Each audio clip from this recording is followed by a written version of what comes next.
Vanny, bring me everyone. What do you mean, everyone? Everyone!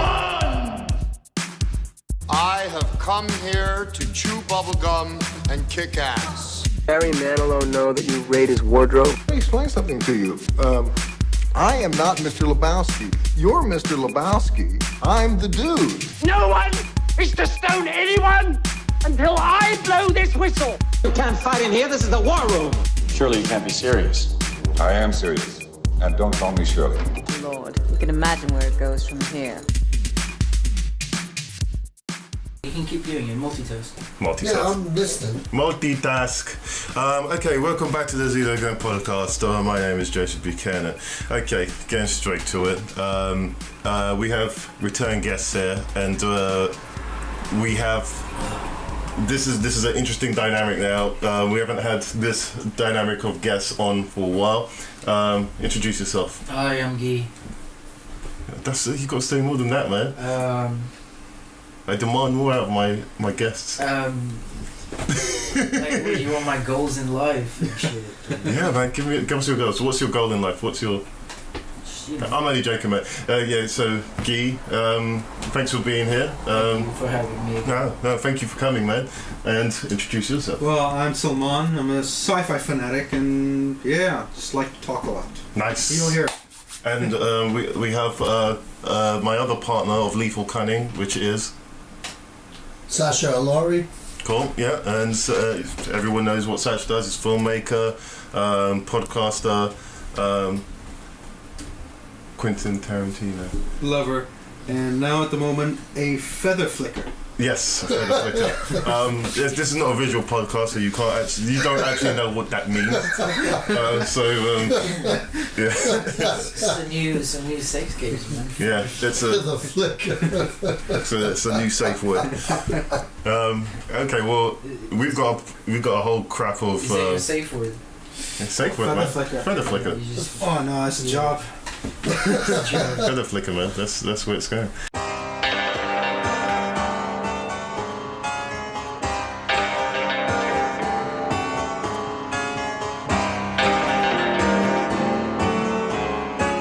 We're going to go straight into it because there's a whole load of trailers that we've got a review here. So we'll start off with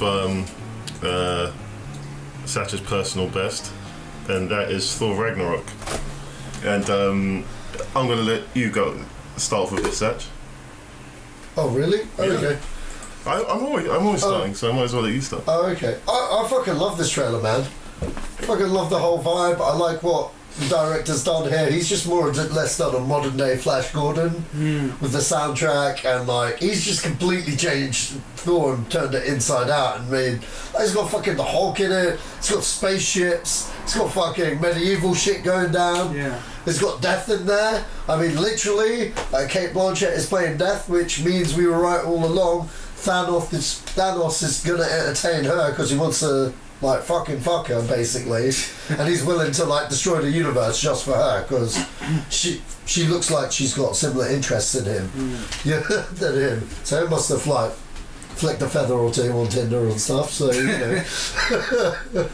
But no, I love the dynamic between him and Hulk in this movie, and like it looks like we're finally gonna see more of the Hulk personality mellow out a bit more and chill with Thor, and that's something that happens in the comics, and I'm quite looking forward to this, and I like the fact that Banner's the oddball in this, you know, in this whole thing when he's normally Banner, because it's just gonna give more comedy and jokes, man, and I think it's a good dynamic. Yeah. I just like that shot at the end where they're just talking and Hulk's like, yeah, Hulk like fire, you like like water, but you know what I mean? It was just so funny, man. Like, look, what a big giant fucking wolf. That's fucking nuts, man. And you got Carl Urban as well. This film cannot get any better, man. Let's call him by his real name, Judge Dredd. Judge Dredd, yeah. Judge Dredd is in this movie. I don't know what he's doing in there, and like Jeff Goldblum's in it. I mean, like fuck. Who's Jeff Goldblum playing? Man, Jurassic Park. Oh, who's he playing? I don't know. Who's he playing? He's a dude. But what I do know is that dude is the brother of one Benicio del Toro, the collector. There he is. So yeah. He has a name. I don't know what his name right. is. Okay. So he's playing. Yeah, him and Del Toro in this universe are related. That is some funky beard, man. That is, man. That is nuts. I'm loving this trailer. I told you guys that I've been deliberately not watching any of the trailers because I just didn't want to know what was going on. But now I'm looking at this. It's not just turning it upside down. It's just like reintroducing Thor, but in a completely different way. Like, here it is. This is what else can go on. Yeah. This is what else we can do. I mean, by doing that, they've just opened themselves for another 5-6 movies if they want to. Totally. And not only that, I mean, there's also given them, this particular one, they also given them a little chance to show Hulk, which they can't because of the copyrights, you know? Yeah. They can't make us, a Hulk movie by itself because Marvel doesn't have the rights to do it. So this way, they can show Hulk without having a Hulk movie. And then they have a complete different dynamic of what else is going on in the universe, and you can see that they have given themselves the freedom to do anything they want. Idris Elba. Yeah. You know, I just saw his eyes. I saw the yellow eyes. I did not know it was him. That's the gatekeeper guy, right? Yeah, that's right. Yeah.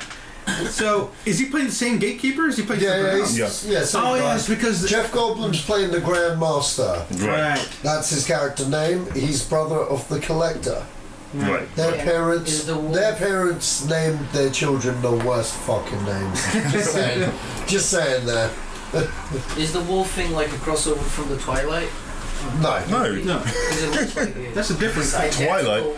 That's a different universe. No, I think she must have stole that from... It's identical to the wolves in Twilight. Well, yeah, maybe the same. It's just a wolf, man. Yeah, just from the size and everything. No, Kate, man. I've never seen Twilight. Were the wolves that giant? Yeah, they were like quite big. Like 2 or 3 times man. Bigger than Hulk. Yeah, they were like 2 or 3 size. Yeah, Hulk's pretty big. Yeah, but that's why it looks like... I think I saw a trailer of that like that. I actually haven't seen Twilight myself either. The 80s neon graphics look cool. Oh yeah. So is this like a Guardians of the Galaxy kind of vibe movie, yeah? Buddy comedy? No, I mean Thor was kind of the original kind of Guardians of the Galaxy kind of thing.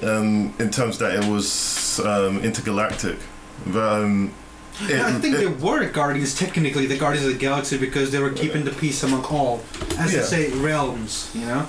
But I just meant like it's the same kind of thing, you know. Oh, you mean the vibe? Right, the vibe. Yeah, buddy comedy, the music. You got the '80s kind of like throwbacks to the colors. And yeah. It's a lot of neon shit. You don't like this neon stuff at all? No, I love like the '80s neon stuff. I'm liking this green wall painted. It looks like Fifth Element kind of apartment. Actually, yeah, it does have the Fifth Element kind of colors. When is that Luc Besson film coming? Valerian. It's that coming comes out out next week, yeah. I'm looking forward to it as well. Paying forward to watching this in the Yeah, I want to see that. Yeah. But look, holy crap! Just remember, the Hulk's very big, and this thing's bigger than him. As well in the Twilight. You're insane. I think the people in Twilight are regular-sized people. Yeah. The people are regular-sized people, but the wolves get like really big. It can't be that big. Otherwise, I don't know, but I need to smoke what he's smoking when he's watching Twilight. Because it already sounds more entertaining than what I think it could be. Because I've not seen Twilight, but if you're saying there's big giant wolves in Twilight, I'm fucking there, man. mushrooms and I'm there. I know the wolves he's talking about. They're not that. Oh, they're not that big? No. You sure? Yeah, I'm positive. Oh man, that's disappointing, man. You're underselling it. It's a question of perspective. Well, I need to smoke. You just sold me that I need to smoke and watch Twilight, and I think I need to put that on the list to be able to get through that series. I'm also liking the fact everybody got a haircut. Let's get through. And then I can make up my own shit. Yeah. Maybe she'll get naked in my version. Does she not get? All right, okay. Let's bring this back into control. My 2 cents on this is that, or 2 pence, because we are British, is that this is exactly what Thor needed. It needed to be reinvigorated with injection of something. I did like the last Thor, but. Again, the villain was missing something, but that last battle in London and in those other realms, I thought that was quite original. This just looks like they've turned up the volume to 11, and it's brilliant. I can't wait to see this. I'm a big fan of Thor. This has pushed all the buttons for me. Can't wait to see it. Okay, on to the next trailer. Kingsman, Golden Circle. I'll let... Well, all I can say is I actually haven't seen the first one properly. Every time I start watching it, I have sort of left it in the middle. I don't know why, though. But the first time I did watch it, I thought it was for the kids. And then I realized... Oh, no. Not really. Oh, not no. really.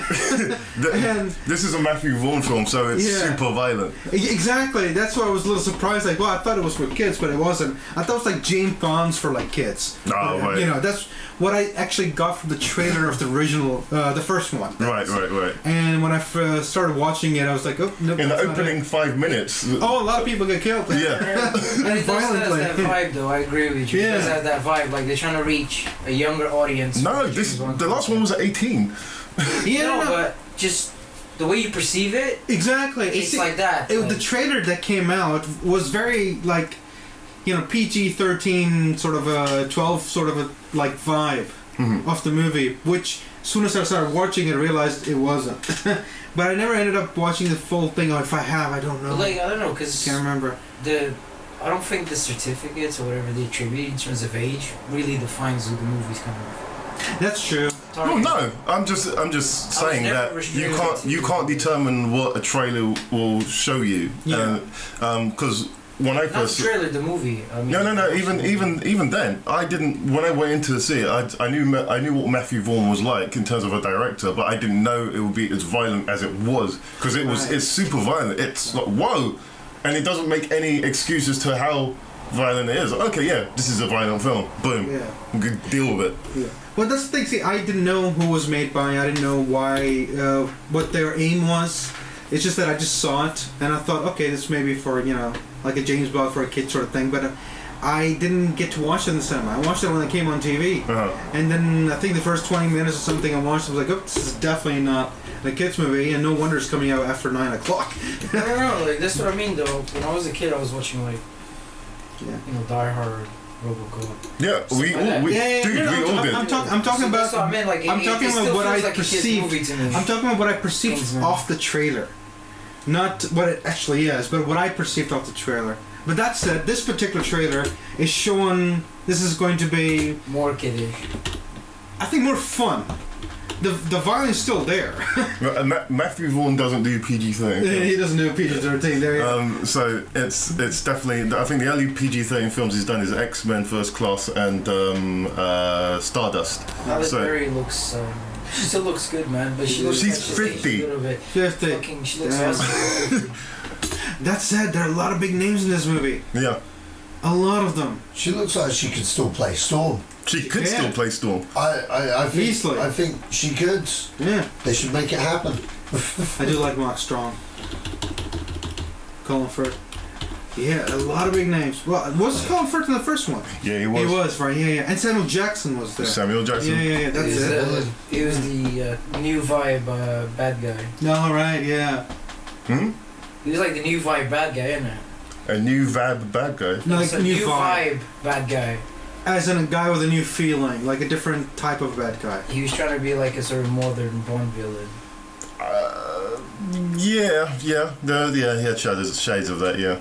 Yeah, actually, definitely. Yeah, I don't know. I haven't watched it. Yeah, definitely. But that's it. I'll watch it. I watched half of it, man. Oh, watch the church scene. You're gonna like it. Oh, cool. Yeah, that church scene. That church scene is brilliant. And that scene alone, if you took a kid into that, oh my god, that is a super violent scene. Maybe it's super violent. Kids now, but I don't know. When we were growing up, that was just standard. It was the norm, but the way they display violence now, you can be so very creative with it, inventive with it. That church scene was inventive. I would never thought to have done that scene the way it was done there. Like stuff like Terminator, it was straightforward violence. Yeah. But that was creative violence. No, but sometimes violence makes a particular type of violence makes a bigger impact. Like, you guys remember watching American History X? Yeah. Now, there's not really violence throughout the whole movie. A lot of swear words, a lot of racism, which is abusive, obviously. But there's this one scene. Oh, I know what you're talking about. Norton, the pavement. I won't say it. Yeah, I won't say it. Yeah, the pavement. The guy, Now that scene, the impact. They never show it, But just the idea of him stomping the guy, you know, and doing that. Spoiler alert. Hey, dude, it's a 25-year-old movie. If you guys haven't seen it, it's on Amazon Prime. Watch it. Yeah, it is on Amazon Prime. Watch it.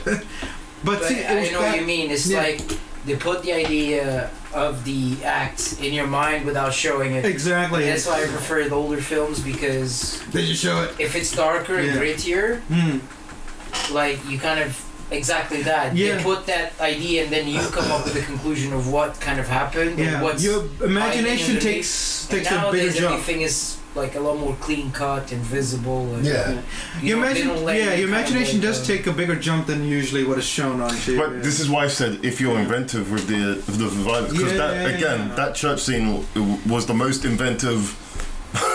Well, it's like the if you guys remember watching what are called The Dark Knight, and where the Joker goes around killing people. Yeah. Now nothing is shown, but the first time you see it, you go like, you know, kind of. There's a gulp in your mouth. They're like, did he just put a pencil up his mouth?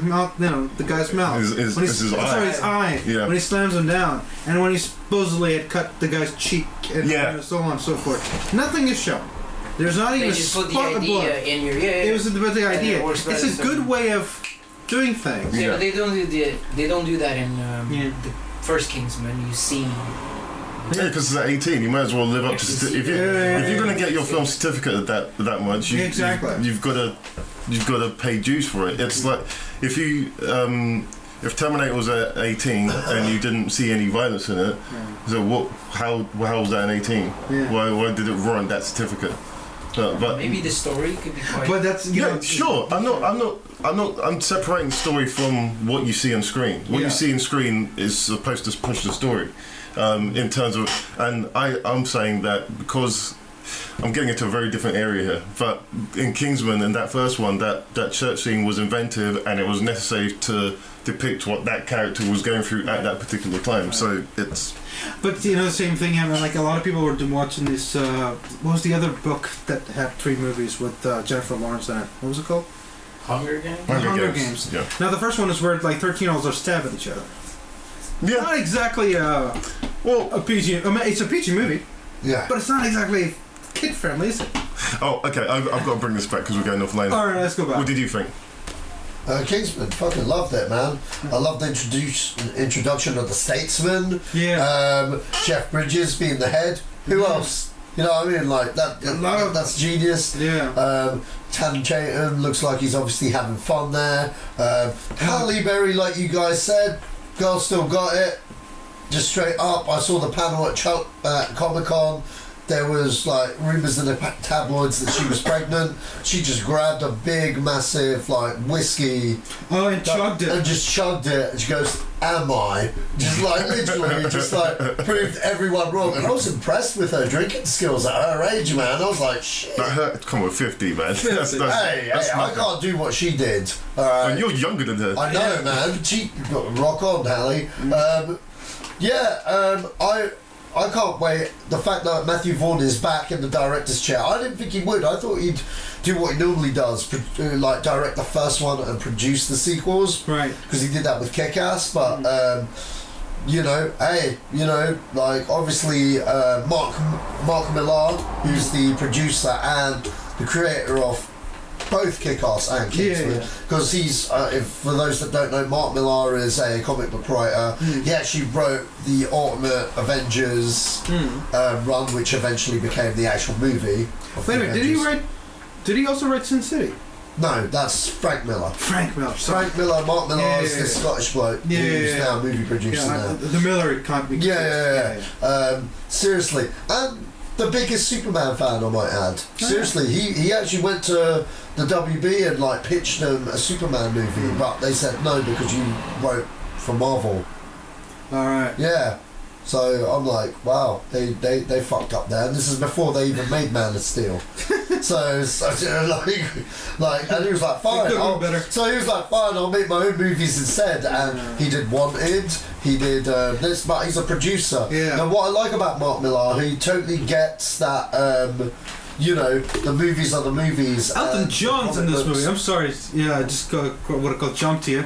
I just saw the credits and it says Elton John's in the movie as well. Oh wow! So there you go. I don't know who Elton John could be, but that's... I have no idea. That's nuts. But, you know, bottom line is, I dig this trailer. I can't wait. The first one was fantastic. And Samantha Womack has worked because it shows there is life after Albert Square. Don't know She what played that means. Eggsy's mother in the first one. Cool. For any EastEnders fans out there, that'll be a nice nugget for you. Yeah, there you go. I only got that because my aunt watches EastEnders and she was talking about it the other day. Hey, the way she died, I was like, what? All right, okay, let's not EastEnders. Okay, on to the next trailer, and that's the Snowman. That's the Snowman, and okay, so this is a thriller. It's based on a book, I believe, which stars Magneto and Ghost Protocol. I like a good thriller. This looks like it could be one of those. Did you ever see Gone Baby Gone? Can I tell you what this particular thriller is reminding me of? Okay. I was going for more. What's that one with Ben Affleck a few years ago? The Accountant. No. He's talking about the wife one. Yeah, that's right. The Gone Girl. Yeah, Gone Girl. This is what it's got, that vibe about it. It feels like it's slow, but it has a really odd twist. Right. It's, to me, this is the vibe it's giving me, and it's being released at the same time. It's being released in October. There's not much traffic around in terms of movies, right. So it looks like a movie, definitely. Yeah, this looks like a good thriller, a really good thriller. Yeah. I don't know what Magneto will be doing in this, but I think he's gonna twist things up. And we've got a Mission Impossible in here as well. She's kick-ass as well. I think I'm looking forward to this film. Anyone what I was going to say was that what this film's reminding me of is that the last couple of years, at least on TV, we've been having this two particular series that have been run that have the same sort of, not the vibe, but setting. Right. So if you, and it's a little far-fetched, I think, but if you just think about it, Fortitude, it is a sci-fi show. Fortitude, yeah. But it's based in middle of, in Iceland apparently, or somewhere up north. The snow and the mystery of who's done what and why, who's been killed. And then the other one is called, I think... is this supposed to be based in Iceland? Or? No, this is supposed to be based in Norway because it's written by a Norwegian, writer. It's this novel. Oh, no, but I mean for the movie. The movie is also... It's like Alaska, or it's supposed to be... well, I'm not sure what they've done it, but the book is Norwegian. If this is a British or American film, I guess they would have changed the location maybe just to... it makes sense that they speak English and not Norwegian, yeah? It's all... Well, no, because... all been filmed in Norway. Oh, okay. Yeah. No, there you go. So, I would have... Because I thought they would have done what they did with Let the Right One In. When they did the remake, they set it in Alaska or somewhere. What's it? I think you're right. I think it was but yeah, they set it in a... They just set it in somewhere closer to America, so it would have that regional... tone to it, but I didn't know J. Jonah Jameson was in this as well. Yeah, but yeah, he is as well. So yeah, you've got a good cast in this. There's a massive cast and a good one, and good character actors. Yeah, really good character actors. Not just action actors, but character actors. So you've got the drumming movie this guy was in. What's it called? Oh, Whiplash. the drummer. Whiplash. Yeah, Whiplash. Fantastic movie. Yeah. So that should be good. And what I've just read is that there's a Norwegian, writer who's basically a movie has been turned into book turned into a movie. Mm-hmm. It's all written by all British screenplay writers and directed by a Swedish guy. Oh, okay. So it should be quite good then. Yeah, so it's saying it's in-house UK filmed, but you were saying it's work title, so that means Americans are involved. So yeah, there you go. And they may have sold it after they're done. Maybe have got them involved through funding. Yeah, probably. But this seems like a very European movie, and it looks big. Yeah. It looks... Yeah, Universal working. There you go. So it looks big. It should be good. Yeah. I'm loving the dynamics between mystery and little Magnetoism. Well, not magnetism. And I was talking about more of the Snowman's actual, evilness. Well, I mean, the opening says the guy is absolutely insane. Exactly. So that caught me straight. Yep, I want to see this. I want to see some weird killer. What do you think? It looks okay. That's the best comment. No, I like thrillers, but the trailer didn't really captivate me. Okay. I'm not too sure why. Because when you compared it to, was it Gone Girl? 4? Oh, Gone Girl, yeah. Once I saw that trailer, I'm like, I need to watch this movie. Right. Really? Because the trailer for Gone Girl didn't sell me at all. It felt very much like this. It was very standard, but then when you watched Gone Girl, it was like, whoa, this is it was a good film. This film is a lot deeper than the trailer suggested. Because when I saw the trailer of Gone Girl, I didn't watch the movie, and I still haven't actually. I've been told to watch it, but I still haven't. Definitely watch it. It's a great film. It'll put you off marriage, but it's a good film. But Satch? Yeah, I mean, like, they go for a dark take on this material. I mean, like, I like the original movie, like, back in the 80s. I don't know how they're going to fit the song, and the Santa dance when he meets Father Christmas at the end. And, walking in the air and stuff. That's a classic song. I watched the original every Christmas. Can't wait for the Snowman. The fact that I'm fucking He's around. talking about the cartoon, aren't you? I was just thinking, what the hell is he talking about? He's talking about the 80s animation. Guys, the Christmas. You're talking over each other, and there's only a limited amount of Yeah. speakers, so it's just noise. The teacher has spoken.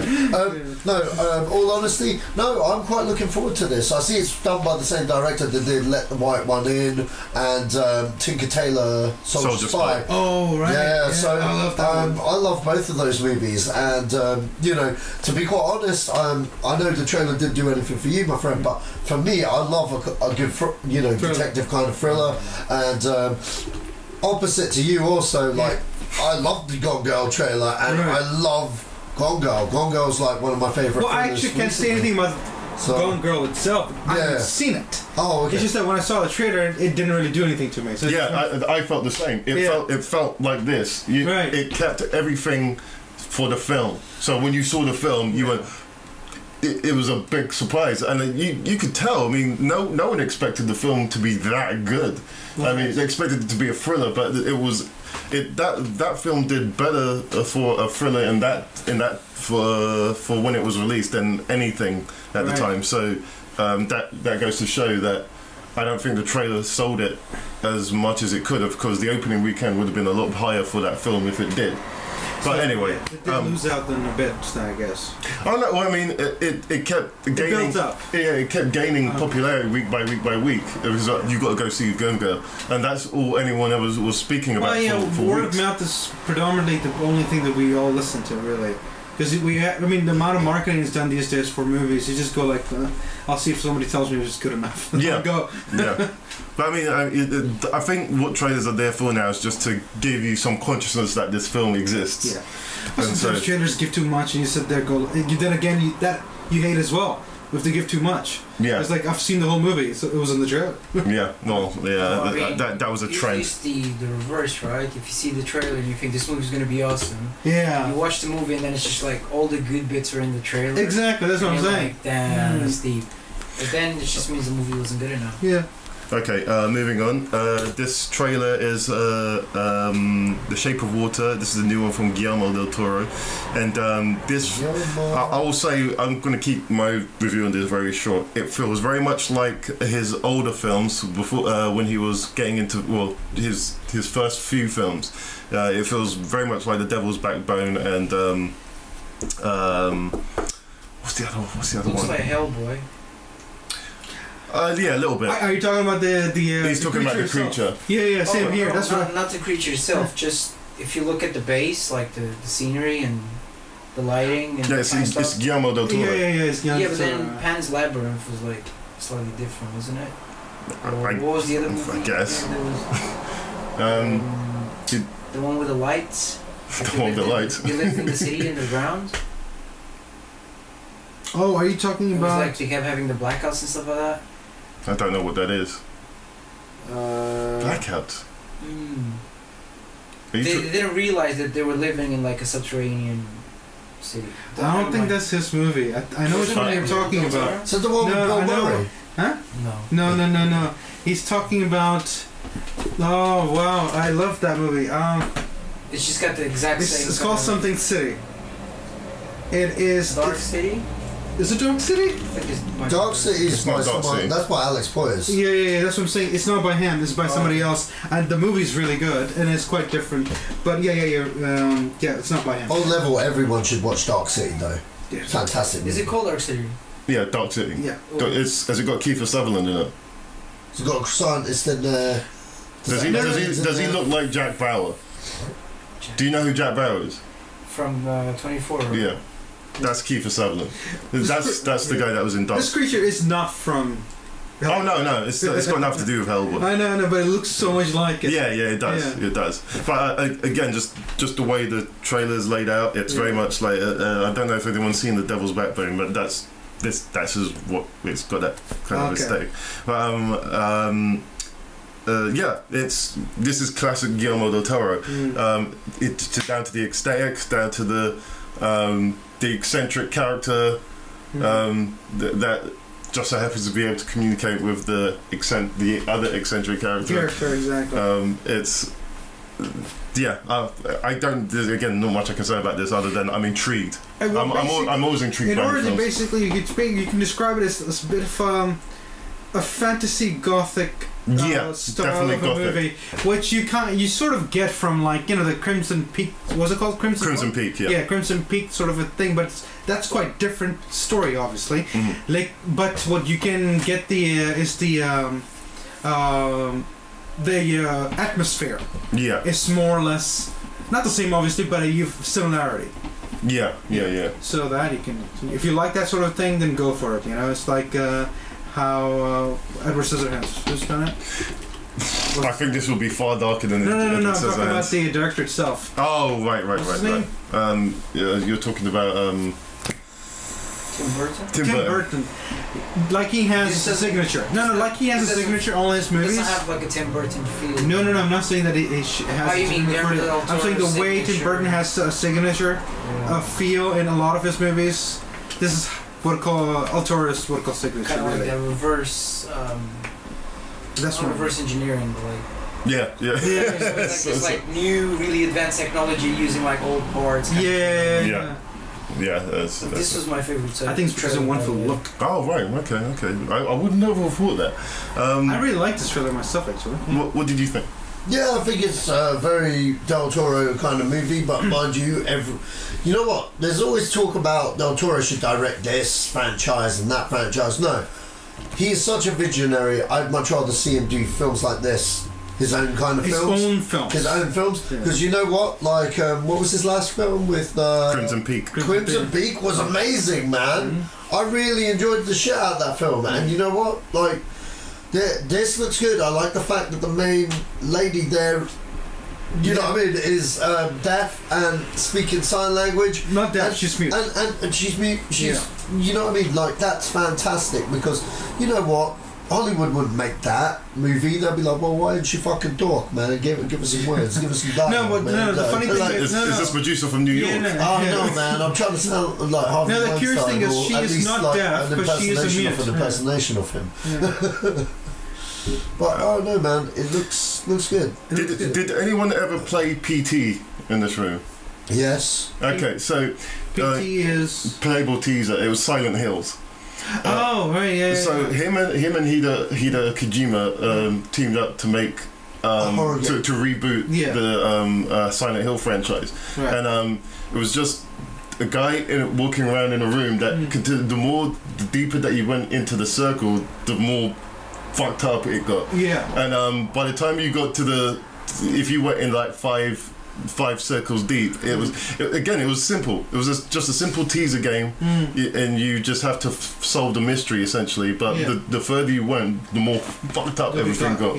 And it worked on your psyche so much. By the time the thing happened, because there's 3 big events that happen in the game, and by the time you're kind of brought into the atmosphere, and that's exactly what Guillermo del Toro was like. He builds the he builds the world for you, and then you have to just kind of figure it out. And then once you're invested, it hits you. And then I won't say what happens in the game, but it's No, because I need to try that now. I need to try that game now. There's another story to that, but I won't get into it. Konami, the company that produced the game, they split with Hideo Kojima and Guillermo del Toro, so that game has been taken offline now, so you can't get it. The people that have it on their PS4s are the only people that have access to that game now. You can always get it in torrents. Nope. If you can get it on a torrent, you'll make good money off of that. You can though. You can't. You can't get it to run on the PS4 because there's no server for it. It needs to connect to the. You can get a torrent. If you've got it, I've got it again. If you've got it on your PS4, you can play it. No, but you can. Trust me, IGN have tried to do that. But you can't do it. You can play it on the PC. I don't think you can. Yeah, you can. You just get like an emulator for the PS4, man, and then just. Okay, if you can do that, I guarantee people pay big top dollar for it. Yeah. I'm telling you, people have been after this game. Like, can you cut this bit of the podcast? Otherwise, everyone's gonna take our business idea. No, if IGN couldn't do it, yeah, we're gonna millions. You're welcome to try, sir. Try.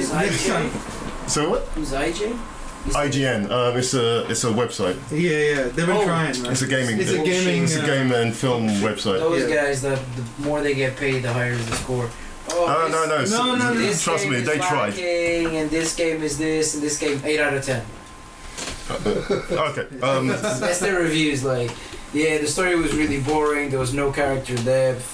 The graphics are a bit old gen. It's okay to charge this. 9 out of 10. Oh, right, yeah. Sorry. Fucking hell, man. You should charge your phone sometimes, man. So we're holding up because Sasha's about to charge his phone. This is all gonna get cut in post, right? Carry on. Okay. Sorry. Oh, what's going on? Oh, you played. It's the same one. No, it's okay. So that's Saw. So Jigsaw. Hands up, you've seen Saw. Yeah. Okay, I've seen first 2 ones. I've been just told that there were 7 of them, and this is the 8th one. That's right. How many have you seen, Gabe? I tried watching the first one, but I've been bored and fell asleep. I've never seen any. Really? Yeah. You haven't. So you and Joe technically are. So you haven't seen any, and you've seen a portion of one. A portion of one. Yeah, like I've seen the first 2, and I have to. No, look. See, the first one when it came out, I gotta say it was amazing. It was mind-blowing. They were in the house, right? No, they're not in a house. They're not in a house. They're in a room. They're in a room that looks like a toilet. Right? There's a guy. There are 2 people in that toilet. One and both of them, I think, are.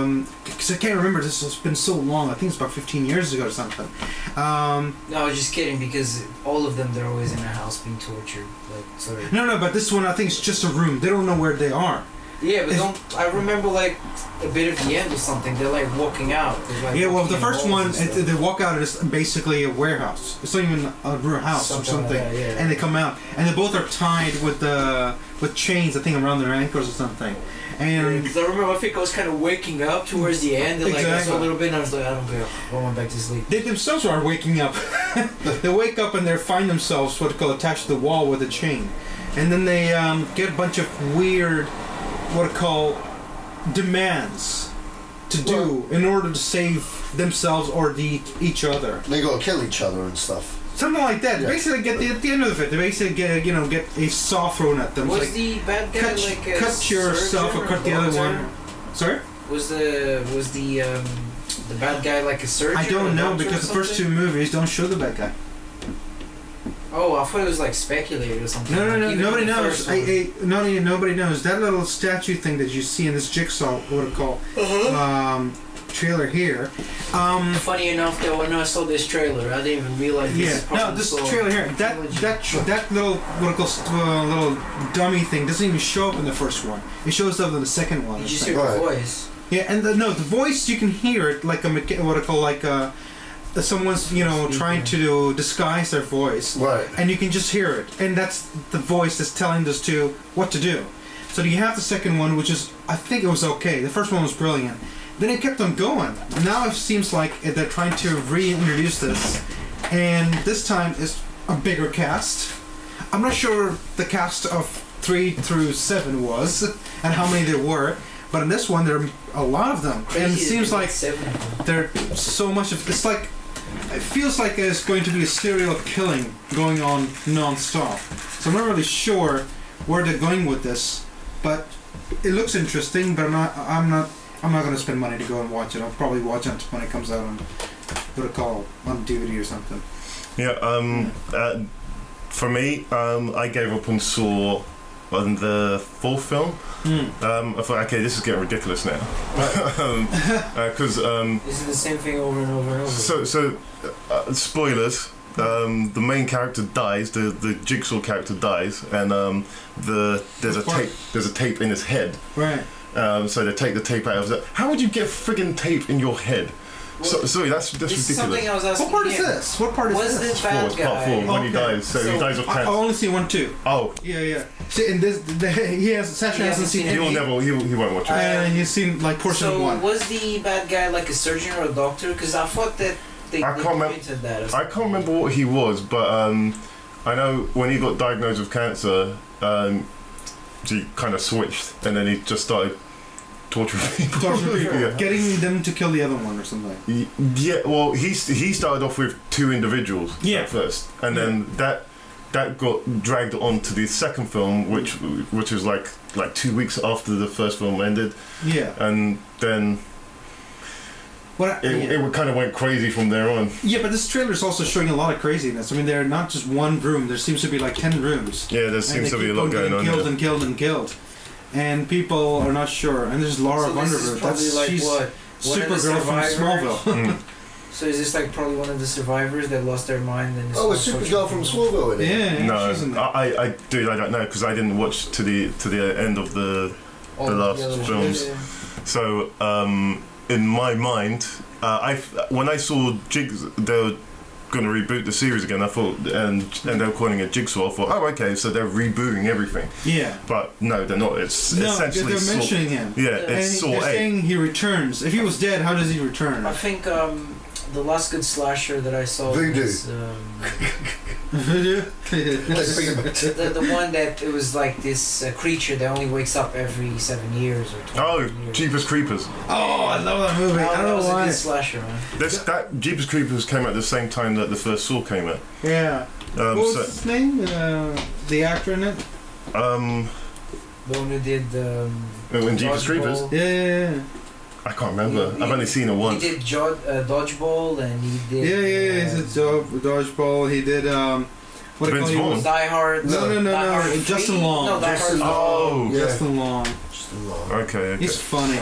Okay. Have you ever seen Kevin Smith's movie? Yeah, Zack and Miri Make a Border. Yeah. Oh, he's so funny. He's good at that. Yeah. So cool. I like him in Kevin Smith other movie, Tusk. Okay, we've got to move on, man, because we've got nearly up to an hour. He was telling me that. Remember when you guys were saying like the Tusk thing, that I looked like what's that guy's name? Guillaume something. Guillermo del Toro. Oh, Guy Lapointe. Guy Lapointe. Yeah, that's what I always call him. I watched that movie, but it was like late at night, and I was just like, oh man. That's why I always called you Guy Lapointe, because of you had the same name, and I just thought it was funny. Yeah, but nothing like him though. No, it's not about you looking like him. It's the fact that you had the same name, Guy.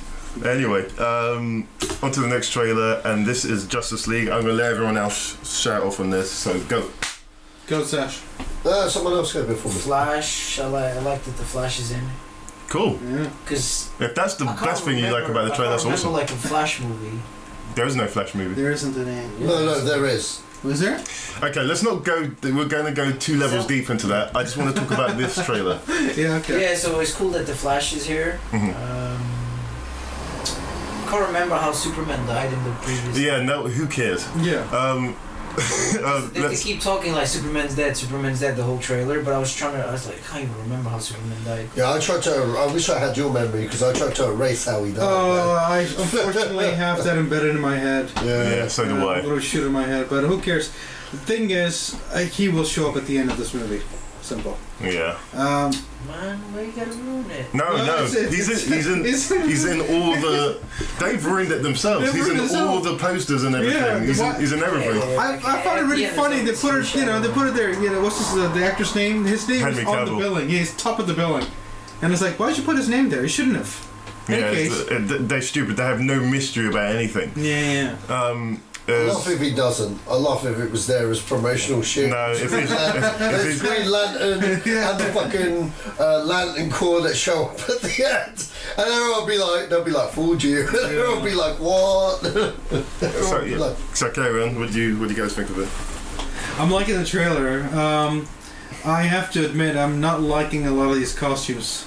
Do you know what? I'm going to say one thing. Yeah. I hate that character Cyborg. I hope he dies in the first 10 minutes. Oh, come on, man. He looks so bad. He looks stupid. He's the worst character ever. Just so racist. No. He's the worst character ever. I don't have a problem with the character. I just still like the way it looks. He's useless. Yeah. I forget if you. Let's say it was him versus Superman. He's freaking useless. He is useless. Yeah, but he's useless in the cartoons and anyway. There you go. Why have him in the bloody film? He's fucking useless. Why don't they have Hawkman and Hawkwoman in there? Say what? Why don't they have Hawkman and Hawkwoman in there? I don't know. You're getting to a territory I don't know about. Okay, Hawkman and Hawkwoman are actually part of the original Justice League. Oh, it's okay. Flash, Hawkman, Hawkwoman. Yeah. It's what it calls Superman. And Green, what it called. See, look at this character. Yeah. He looks like a reverse Terminator. Funny reverse. I want Aquaman to throw water in and see if he starts shooting metal plating on his head. So do I. Why does it go up for his mohawk? Why does he have a metal plate mohawk? Why is he there at all? I just don't like the character. He's stupid. He's one of the strongest fighters. No, he's not. In that case, I'm one of the strongest fighters compared to. If I'm in that group, I'm one of the strongest fighters. Yeah. No, I mean, he can hack stuff. He can fly. What else does he? He can also melt. Magneto would deal with him in 2 seconds. But he shoots some lasers or something. If that's the thing, they could just get a tablet. I know. I'm just giving up for instance. Are you saying if he can hack stuff, then they could just carry a tablet around and not have him around? Yeah, literally, he could be replaced with a tablet. That's such a good analogy. Alfred in the film then? What? Why is Alfred in the film then? Because he's just a guy on the radio. He's a guy on the radio. He's more useful than him. Well, he is a radio. I am looking forward to it. I'm just hoping Zack Snyder hasn't Zack Snydered the movie, simply. And Flash is one of my favorite characters. I wonder how he is in this. Yeah, this is all he's useful for, hijacking a car. Yeah. That's all he. Well, he's also hijacking a car where two people, one swims and two of them fly, and one of them has his own bloody thing. Yeah. Well, I mean, I think in terms of fighting, he's probably at the same level as Batman, anyways. So, whatever. I'm just saying. Like, sure. I can't stand it. I can't stand the character. I remember in the cartoons, he's like, but whoever thought up that idea, let's have a cyborg that's got half a face and half a haircut. Yeah. Why? I am liking the fact that they're using Wonder Woman, and we all understand why they're doing that. If Cyborg was a T-1000, then I would understand. But he's not. He's far from it. Yeah. He's not even as good as T-800. Because he was written about 45 years ago, man. This is what I mean. He's stronger than the Terminator. No, he clearly isn't. Who's this guy with a hammer, anyway? Well, let me ask y'all. Do you guys have any expectations of this movie? No. That's the sad part, because neither do I. How about you, man? I had the lowest expectations about 48 hours ago. I've been shitballing on this movie since the first trailer, since the second trailer, practically since I saw BVS. But this trailer kind of makes me excited a little bit. The thing is, the trailer is using a lot of Wonder Woman and Flash, and not Batman. Because Wonder Woman makes bank. Yeah. Because Wonder Woman Flash is popular now because of the TV show. Exactly. The other thing. TV show? Flash has its own TV shows, and it's good. There's been a lot of complaints about the Flash costume by the fanboys, but you know what? It makes sense for what they're doing in this universe. He's hooked up with Bruce Wayne. Bruce Wayne was like, cool, I'm Bruce Wayne. This is what Batman would do if I was in your boots. Here's your new outfit, bang. You know what I mean? Done. And it makes sense. I'm cool with that. I like his outfit in this. you know what? Now they've revealed that Steppenwolf doesn't look like that bullshit thing I saw in BVS. The deleted scene that should have been in the movie to cover up one of your many fucking plot holes. You know what I mean? Like, it made no fucking sense, okay? We were watching it. But then you get and then the first thing they did was show that deleted scene, like, after the movie had come out. It's like, well, that would have been better in the movie. The only question I've got is, like, how did you make time to watch that deleted scene? Because I didn't want to do anything. I didn't. You know what it was? It was like Leo was like, check this. Oh, okay. I'm good. And then Leo went to see the director's cut in its entirety, and he came back and goes, aside from that one deleted scene, it's still bullshit. I was just like, okay. One thing I am liking is just that because more and more Hollywood movies are being filmed in London, they're actually using London. Yeah. You know what I mean? Yeah. Okay, my main problem with this whole Superman debacle is that you didn't see Superman save anyone. You didn't. You didn't see him interact with anyone. That he wasn't on screen long enough to do anything of any consequence. No, he was fighting Batman. It's bullshit. It's all bullshit. Yeah. Well, here's the thing. This trailer's kind of giving me hope they're doing Steppenwolf properly, because I've seen him up in this trailer. Problem with that, no regular audience know who the fuck that is. That's great. Exactly. But you know what? I'm coming into this fresh, pretending none of the other movies has happened. I hope it works as a standalone, like how the animated shows work, and I'll give it a chance based on that, because I dug this trailer. I was entertained by it, and you know who's won my heart? Jason Momoa's Aquaman. I'm sorry. He's a dude. I have a feeling he's a fucking dude. Women will go in just to watch him, really, because I mean he's done his work in the last 10 years. I actually think Aquaman's going to be undiscovered gem. Anchorman. That him too. Farrell just rolls in. No, I'm going in without any expectations. I am expecting this movie to be crap. Yeah. I came in and asked Joe, what do you think? How much Joss Whedon would have been able to do? You had a different view. Joe had a different view.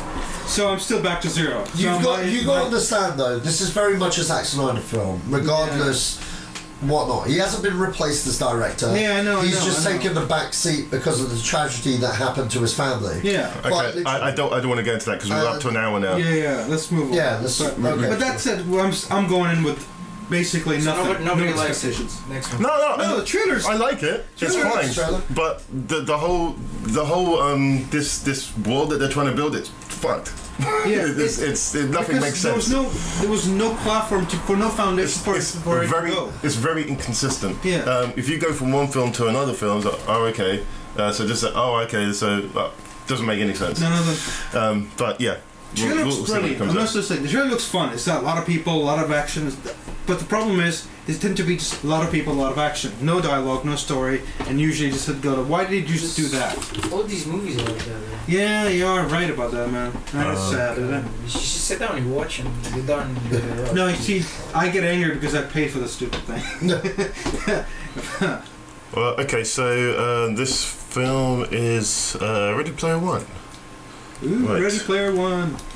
Okay, so I'll go off on this because I guess this is the one that I like. Joe's kicking you off. I said you're kicking you off. Go on.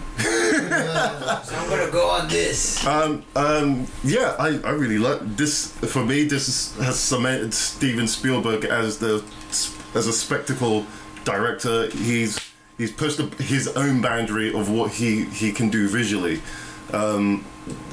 This to me is Spielberg's back. Yeah. All these other guys have been doing what they're doing. He's gonna. Hey man, I started all of this. He's back. He's adapting a very well known or very beloved book by a lot of people, and in my mind, this is Spielberg back at his best. He's back in his game, and this is just a teaser trailer, but. What a teaser trailer. You get the Iron Giant in there, you've got the DeLorean, you've got the bike from Akira, you've got a lot of pop culture references in here. And if this is just a fraction of what we get to see, I can't wait to see what the whole film looks like. Someone else now. Well, I talked to somebody who is a big fan of a book, and that said, I know there are not that many people who know the book. And the way this guy... Freddy Krueger's in it! Freddy Krueger's in it. I did not realise that. I think the trailer looks amazing. The trailer looks so amazing that you actually have no clue what's going on. And I don't think you would until you watch the movie. With that said, a friend of ours who was talking about this was trying to explain to me what the book is about. It took him a while to explain to me, but I have to say his enthusiasm about the book basically tells me if this movie is not as close to the book as they like, there will be a lot of crying. But that said, people who don't know anything about the book probably will love it.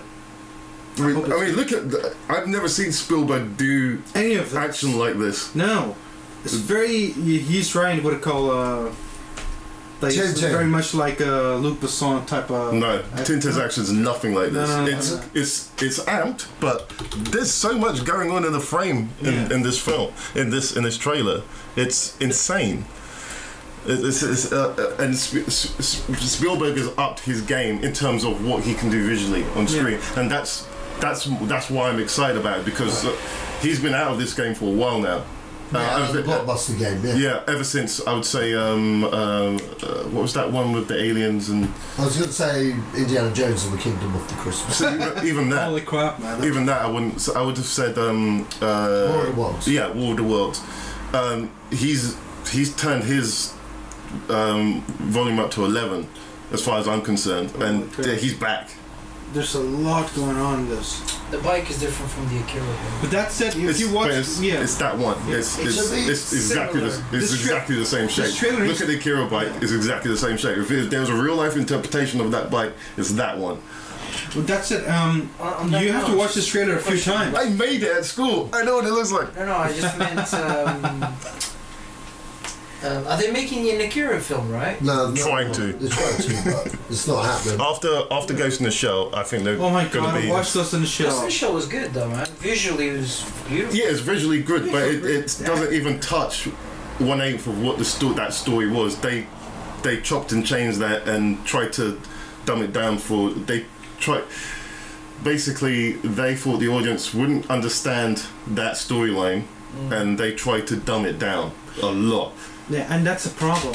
Why do directors think that people are idiots? What They're movie not. is this based on? Player 21? Is that what the book is called? No, Ready Player One. Ready Player One. Ready Player One. It's the name of the book as well. I'm gonna double check if there's an audiobook. I'll listen to it. So I won't say anything much longer in this, but I think Steven Spielberg could easily do a Transformers film. Please do it, because the state that franchise is in at the moment is dire. No, that Transformers is done, gone. Please. No. They're gonna keep making them. If they're gonna keep, if they're gonna keep making them, someone competent and that cares about it needs to take over. At this point, he doesn't. What's his name? Let's go back to the trailer. You have to watch this trailer again and again, because every frame's got so many things. Yeah, there's lots of references to lots of things. You don't notice it until you freeze frame it. And I'm looking at the Akira bike, and I'm looking at that 1980s Formula 1 car there. Yeah, that's an Ayrton Senna car. No way! Yeah, it's a McLaren, man. Look at the hell! Oh, yeah, I see the green on it. Yeah, no, the red and the white. Yeah, I see it. It's supposed to see. I'm quite sure they won't write Marlboro on top of it. You never know, man. There's Spielberg. He can get away with that. So there's a bike goes. There it is. There's the Formula 1 car. Yeah, you can see the back of it. Red and white. They're literally showing the back. I'm guessing that will be it. Because McLaren is not easily a company that gives over rights for its cars to be shown. You never know. No, they're enthusiastic about movies though, so you never know. Yeah, you're right about that. So I get you guys to chime in on this if you want to. Cool. It looks awesome, man. This is an IMAX film. Yeah. Knowing Spielberg, probably will be shown in IMAX, but I don't think he's filmed it in that format. But I'm just saying, like, usually this kind of visual big screen festival stuff, I usually go to the IMAX just to see how pretty. He shoots his films wide as opposed to square. To square. So I reckon it will end up in the IMAX, but he's all about fitting things into the frame.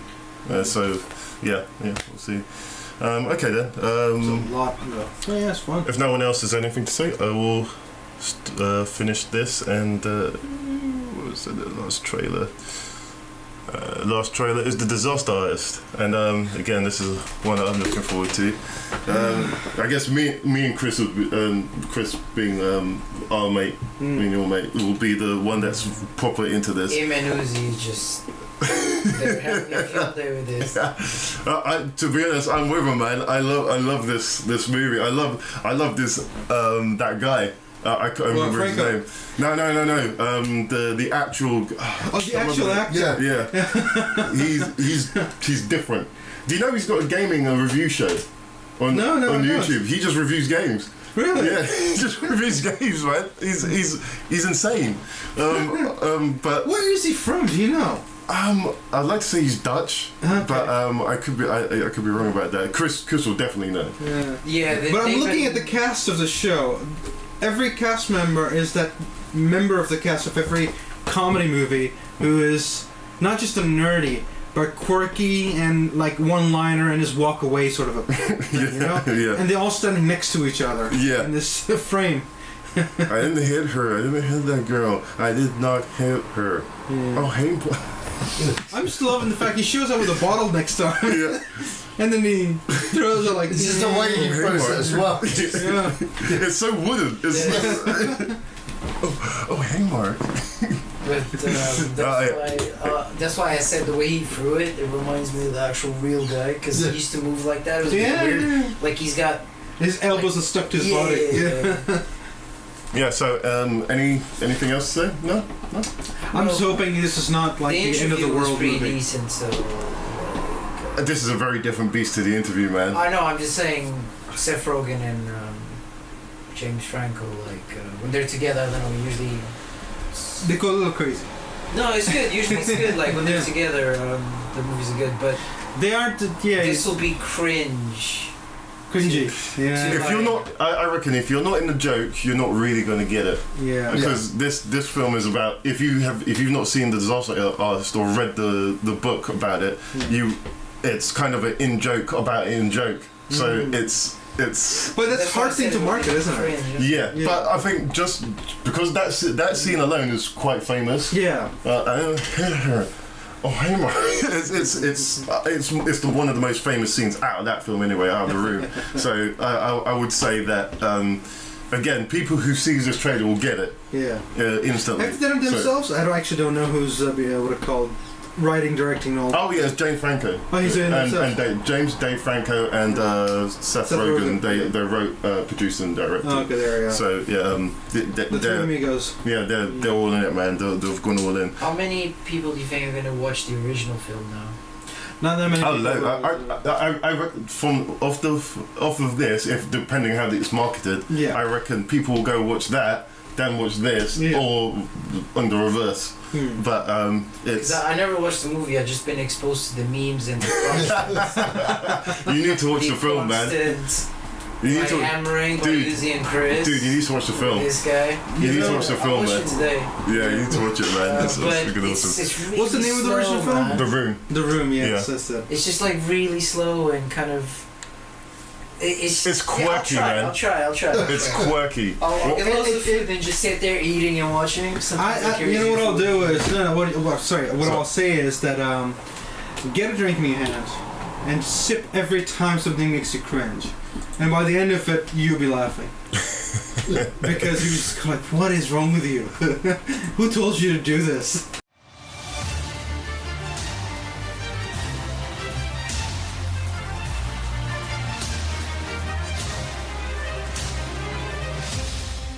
Straight into the main topics, and start off with Creed 2. And Sylvester Stallone has reported that he's finished writing the sequel to Creed, and Creed. Okay, yeah, that Creed 2. Yeah, my brain just went to Assassin's Creed. What? So if you don't know what Creed is, it's essentially Rocky 8. Yeah. So this would be Rocky 9. Yeah. Ivan Drago's back in it. This is Rocky 8. Huh? This is Rocky 8. Okay, so this is Rocky. So Rocky Balboa was 6. So yeah. Hold on a minute. Who cares? Yeah, It's just a Rocky movie. Yeah. So yeah, Rocky movie with the first Creed, like I liked it a lot, and was it called Creed? Like my just mom Creed. liked it as well because I watched it with her. All around, like Mom into boxer? No, but we just liked the story. It was like. You know. Yeah, it's. I thought she made practice on you when you were a kid. Come here, son. Watch these kind of movies. No, it's just like that. That I just meant as in. Unlike Rocky, I think Creed had like a much varied like audience. No, it would be because I mean Rocky was made in '75. Yeah. And this was more contemporary for a new audience. Yeah. You know, that as well as because it doesn't say Rocky, it says Creed. Yeah. A lot of the kids were like, "Oh, what's Creed? What's Creed?" And then a lot of the older people who knew were like, "Oh my God, it's Rocky!" So they were inbuilt to go to this, but because it's not Rocky, it's Creed. You know what I mean? It appeals to a brand new generation, you know? That's one of the things I loved about Creed. It's kind of like, I knew a lot of people that saw Creed but had never seen a Rocky film. And then they'd come out of that and start watching all the old Rockies kind of thing. And that's what I love about this franchise. They've managed to spin it off well and continue the Rocky legacy. You know, Sylvester Stallone has hammered out a script, motherfucker. And, you know, let's face it, we all knew he loves this character that much. I mean, fuck. He loves this character because this character made him. Yeah, made him. And you know what? They found a way for it to continue the legacy, keep it fresh. And come on, man, after watching Creed, you know deep down we all wanted to see where Ivan Drago was in, because it's literally the dude that killed his father. You know what I mean? Now here's the thing. It could go either one way. It could lead up to a boxing match with the old Ivan Drago, which I don't see realistically. Or, how's this? How about we get Ivan Drago to train him to fight? To train who? To train Adonis. You think that will happen? I don't know. I'm thinking outside of the box there. Yeah, he's the stereotypical route would be, oh, he killed my father, boom, boom, boom, boom, boom. And I'm sure there's a lot of that if you made him a trainer. Yeah. But pretend he's up against a normal heavyweight champion of the world, not some old geezer from the 80s. Okay, realistically wise, he'd be up against like a best of the best. Yeah. So you'd have like, oh shit, you know what I mean? We haven't seen moves like this since Ivan Drago. Yeah. So who best to train him than Ivan Drago? What does that bring? That brings drama. That brings drama. That brings character building. That brings you know what I mean? Like interesting dynamics to the characters, because he doesn't want to like be trained by some punk that killed his dad. But think about the dynamics and how good a drama that would make. Yeah. You know, for the story, for that character to get in the ring, automatically that feels more better to me than him just avenging his father. Yeah. You know what I mean? I think if you went that route, you've got more stuff to play with. You know what I mean? I want stereotypical way. I want the montages to come back. I want there to be this dramatic thing where he has to drive off, and it has to be Vince DiCola doing the music. It has to be that same soundtrack with the fighting spirits kind of. Oh, hearts on fire. Yes. Yeah. And up in the mountain range. Yep. They're gonna chopping wood. Doesn't he drag it's like a big wheel or something. Yeah, it's just like a big giant wheel. Yeah. It's like, I want all of that again. I want to see it side by side. Ivan Drago did something else, and him doing the other. Having climb a mountain as well. Yeah, the other one's pulling a yacht. You got. You know what? Rocky 4. That montage was so ridiculous, but it worked because of the time that it was set. Yeah. Do you know what I mean? Like, you can't recreate that. That thing. Well, you could, unless the whole film was set in the 80s. Yeah. Do you know what I mean? That's the only way you could recreate that. But to do that in the now, man, hats off to whoever pulls that motherfucker off, yeah, because that ain't happening. That's why I embrace stuff like Kung Fury, because it's so ridiculous it belongs in the 80s, you know. But yeah, this is, I mean, awesome news. I just hope Ryan Coolidge is back to direct. Ryan Coogler. I thought it was Coolidge. It's definitely not Coolidge. I'm butchering names again, aren't I? Yeah. A little bit. I'm not going to apologise until I'm 1,000% sure. You've smashed up two names into one or something. It's definitely Coogler. There you go. Not Coogler. Okay. I'm gonna move through these questions. Sure. All right, good. Yeah. So the next topic is Robotech. Sony. So remember, I said Sony. They're about to start the production. They're ramping up production on the Robotech movie, which they've been trying to make for the past 10 years. I would say. If anyone doesn't know what Robotech is, it's quite an old anime about giant robots that turn into things, or essentially aircraft. This is. I'm not going to go into the story details because I'll go into a big hole there. But I'm not, just because it's Sony, I'm not sure. But James Wan is attached to do this, so there might be a nice balance there. But I thought they would have started from Macross. I think Macross would be easier to get into because it's a bit more straightforward. Robotech there's a lot of lore involved. I don't know about this, but what do you guys feel about adaptations anyway? Hollywood adaptations of. I never watched Robotech, so. No, adaptations usually. The problem with adaptations is you then have people who already know the subject matter. Now, when you do that, you have one of two things. The good part is you have people who already know the subject matter and they like it and they will come to watch it. The other problem is, if you don't do it right, those people will come watch and then basically vomit on your film. Yeah. You moan and cry about what have you done to my beloved book or story or whatever it is. So it has quite, pros and cons are there and equally, really. It's as long as I don't know it, I'm better, actually. If I have read the previous story, have seen the previous movie or whatever, I'm usually more critical. That's me. So for me, adaptations usually annoy the crap out of me. Yeah. Again, you've never seen anything to do with Macross or Robotech, have you? Macross, yeah. It's essentially the same thing, but it's set in a different time period. It's set, I think, a few hundred years later. I know Macross Plus is definitely. And I thought Macross Plus would be easier to adapt because it's essentially what's that film with Tom Cruise? Which one? The one with the fighter pilots. You're Top Gun. Yeah, it's essentially Top Gun. Yeah. And if you were to adapt Macross Plus, everyone would know what's going on. You wouldn't have to explain the alien race too much that's attacking Earth. Yeah. It would be a very good middle point.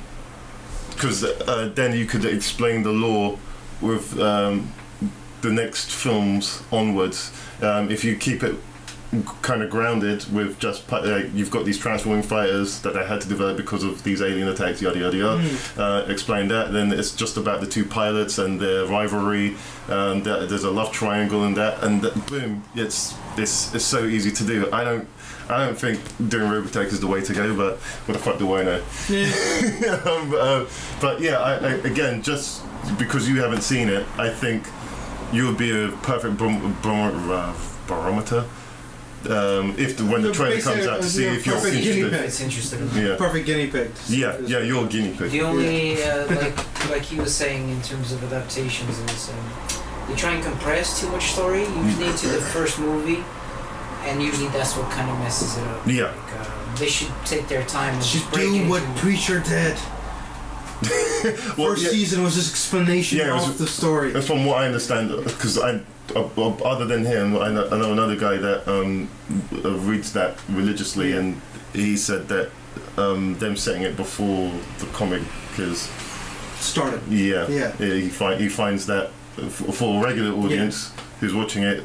Well, the guy who's written the comics came up and said, I love the fact that they've started to do this way, because he explained it over periods of time what had happened before. So once, small. But they decided to do all of that before the comics actually starts, helps them selling the show. Yeah. And not only that, then everybody understands what's going on. Yeah. But see, it was a movie on itself, and a very interesting one. Yeah. So if you can do that, then do that. Yeah, definitely. Whenever this is just about to go into production, so I'm sure there'll be things that will change, things that will stay the same. But Sach, any thoughts on this? Sony, right? Yeah. Yeah, they did a bang-up job with Ghost in the Shell. No, that wasn't Sony. That was Paramount. Was that Paramount? Yeah, man. You sure? Yeah, positive. Oh, okay. Well, there's some smart people over at Sony. I got none. But I'll leave you guys with that. Yeah, I know where you're going with that. Yeah. Okay, on to the next topic, and that's Luc Besson has revealed that he's already finished writing the sequel to Valerian, and has started writing the third already. I think this is a little bit premature, gathering that. I was talking to Colin about this yesterday. That if he released Valerian back in the 90s when he released the Fifth Element, I think people have been more. People were more interested in new properties back then. Now people are about the brand names. Yeah, they're programmed to say, oh, I don't know what this is, so I'm not going to see it. Yeah. And so Valerian is so out there. I know what it's about because I grew up with Luc Besson films, and I like The Fifth Element, and this is more like the reason why he made The Fifth Element was because of this film, and just because of that, I know this. I mean, you mean the comic books? Yes. Yeah. Yeah. So the reason, well, he that's why he made The Fifth Element, because he couldn't make this. Yeah. And that's why I want to see this, but I don't think anyone. Well, have to greenlit the second and third yet? No. Okay, then he's fine writing it, man. Let him write it. He can go back and it's forth. It's a passion project, man. It's a passion project. Let him write it. I don't think that's done. I thought that he's been greenlit. If it's been greenlit, then I would have said, calm down. Yeah, but because like what the DC guys, not DC guys, Warner Brothers done with the DC, like they greenlit everything. Yeah. And then everything crashed. Yeah. You know, I mean, the movie that saved them was Suicide Squad. It's because they spent so little money compared to the others, so whatever they made on top was actually profit. Yeah, I guess Wonder Woman there as well. Yeah. But that's recent. Yeah. But what I think this film will make money, but I don't think it will make as much money as he would like for the studio. And it's the most expensive French film ever made. So how much? 160 million. Is it being made by French studio? Yeah. Oh, right. Okay. So it's a lot of French money in this. I'm hoping it's gonna be good. No, it's already been reviewed. The review's already out, and it's getting good reviews. But it's just pushing. People reviews are like no reviews. I found it pretty funny. Fuck people's reviews. People are stupid. That's true. What I found really interesting was that they made a good choice here. They are releasing it when nothing else is competing with it in UK. Yeah. They released it in America with Dunkirk. Yeah, that was a mistake. Dunkirk, Christopher Nolan is a big deal in America, and it's a war movie. Americans love war. As long as you give them a gun, they're fun. And they're happy. So they're not happy with the movie, though. I have heard a lot about it. The public's not happy because of certain things not being in the movie, and I'm not going to tell what it is because I know. It's to do with Americans not being in it. Well, no, Dunkirk has nothing to do with America. I know, but that's usually the case. That's usually what America? No offense to any Americans, but Americans that's usually the deal. Americans weren't in the war yet when that happened. They came years after. No, it has to do with there not being any hero. The Nazi Germany not being called Nazi Germany, it's been called the enemy. Okay. They just said the enemies are around the corner. Yeah. They're not saying Nazi Germans are around the corner. Reason why? Nobody called them Nazi Germans at that time. Yeah. They called them Germans or the enemy because it wasn't just Germans. It was Italians and a lot of the other people. Oh yeah, together, so there's a lot of Europeans that were allies with Germany. Yeah, exactly. So that's what they were doing. They were. He's taking the politics out of the thing. Yeah. It's about soldiers and that's it. Yeah. And a lot of people don't like that. And a lot of right-wing newspapers have basically started screaming about. It's a freaking film about a time in history. This is why I loved an article which I can tell you in less than 20 seconds. An article just basically raged about it. It's like, oh, people, the left wing will be talking about the fact that there are no women or people of ethnicity in this movie, and the people replied back was like, it was World War II. There were no women in the army or anything else. There were women on the boat, and they did show them, and there were only white people at that time. Because later on there were others as well. Because airmen, but that story's already been told. Yeah, but I'm just talking about Dunkirk. There were only white people there. Because later on, everybody went nuts. You know, when they started losing people, especially in World War One, the Germans went and grabbed the people they enslaved out of Africa to use them. The British did the same thing. They brought people to the country I hail from, Pakistan, and did the same thing. But in any case, we've gone off. In any case, moving back, made a bad decision. Why did they release it next to what it called Dunkirk? They should have done that a week later, or at least 2 days before, like Wednesdays or something. Yeah, I don't know why, but I think he's going to be in for a bit of a disappointment because as well as I think it will do, I don't think it will do as well as he thinks it will do. It's a PG, isn't it? No, it's a PG. Yeah, it's a PG-13. It's a PG-13. I think it will do better when it hits China. I don't. You don't think so? No. No? No. They don't. No, I heard there was a lot of rave about it coming from there, but there's some stuff. I just don't. China seems to be the saving haven for blockbusters these days, but it's not really. I mean, Transformers didn't do well there either. And they were banking on Transformers. Oh, were they? Yeah, and then. I think I heard that Marky Mark's still in Transformers. Yeah. Yeah, but he did say that was his last one. I'm not sure how true that is, though. Well, the last one before this was my last one, so. I watched this one and I felt so sad for Anthony Hopkins. I was like, why is I think it's a paycheck, man. Yeah, it's a paycheck. It is a paycheck. Man got paid because the stuff that was coming out of that guy's mouth, I was just like, wow. No, literally, you have no clue, Joe. Yeah. You think, okay, can I spoil Transformers? No, because we're talking about Luke Besson. Let's finish up on this. Valerian. Yeah, Valerian. What? Say something. I really hope it does really good because I'm hoping it to be good. Like style to this movie. It's again very Fifth Element, and I love the Fifth Element. He did the first Taxi as well. I think he wrote that. I don't think he directed it. He didn't direct Lucy. Produced it. Okay. The Taxi he was talking about. No, Lucy. Yeah, he directed Taxi, Lucy. Yeah, but he produced Taxi. He wrote it, but he didn't direct it. Okay. So anything to say? No? You know what? I'm just not digging this. Okay, fair enough. Really? No, really. You know what it is? The two leads.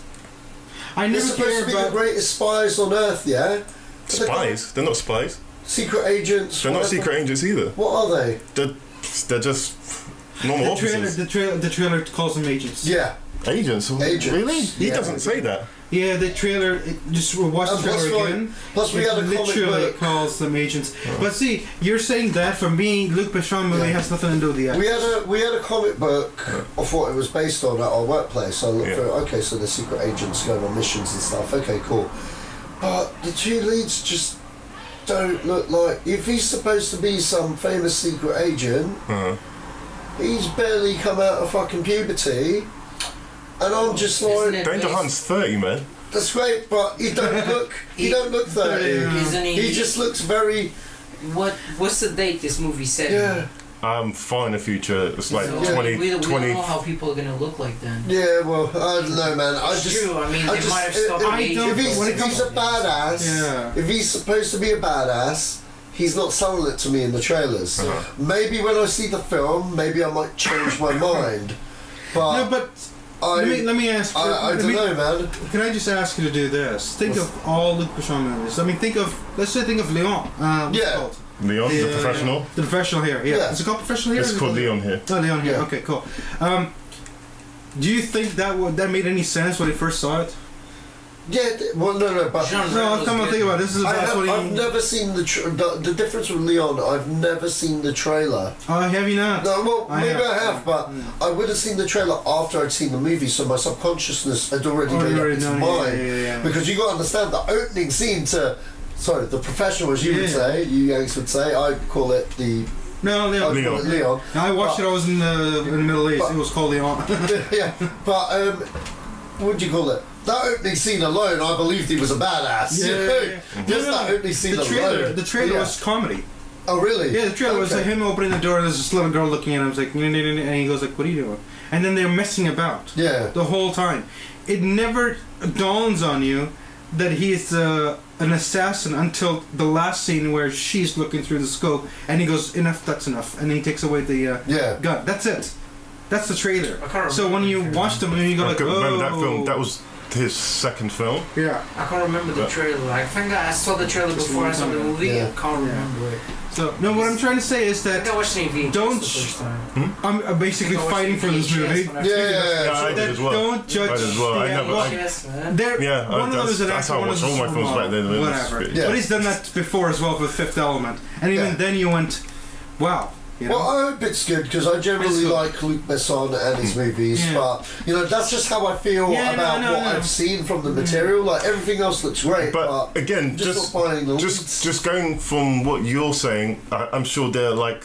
If you're feeling that, then 10 other people are feeling that as well, and that will stop people from going to watch it, and therefore it won't be seen. Even if the film is good, no one's going to see it purely because of the it's not going to make as much bank as they want. You think it will kill the 160 million though in the opening week? I mean, the French movie industry hasn't already. So French movie industry and Chinese movie industry have already taken a hit with Assassin's Creed last year. So I can't. I mean, this film just came out in America, and Dunkirk kind of wiped the floor with it. Yeah, exactly. So I don't think it hasn't been released in Europe yet. So we'll see what happens when it's released, when it has a wider release. But at least in America, it hasn't. It's not made back its budget in any way whatsoever. So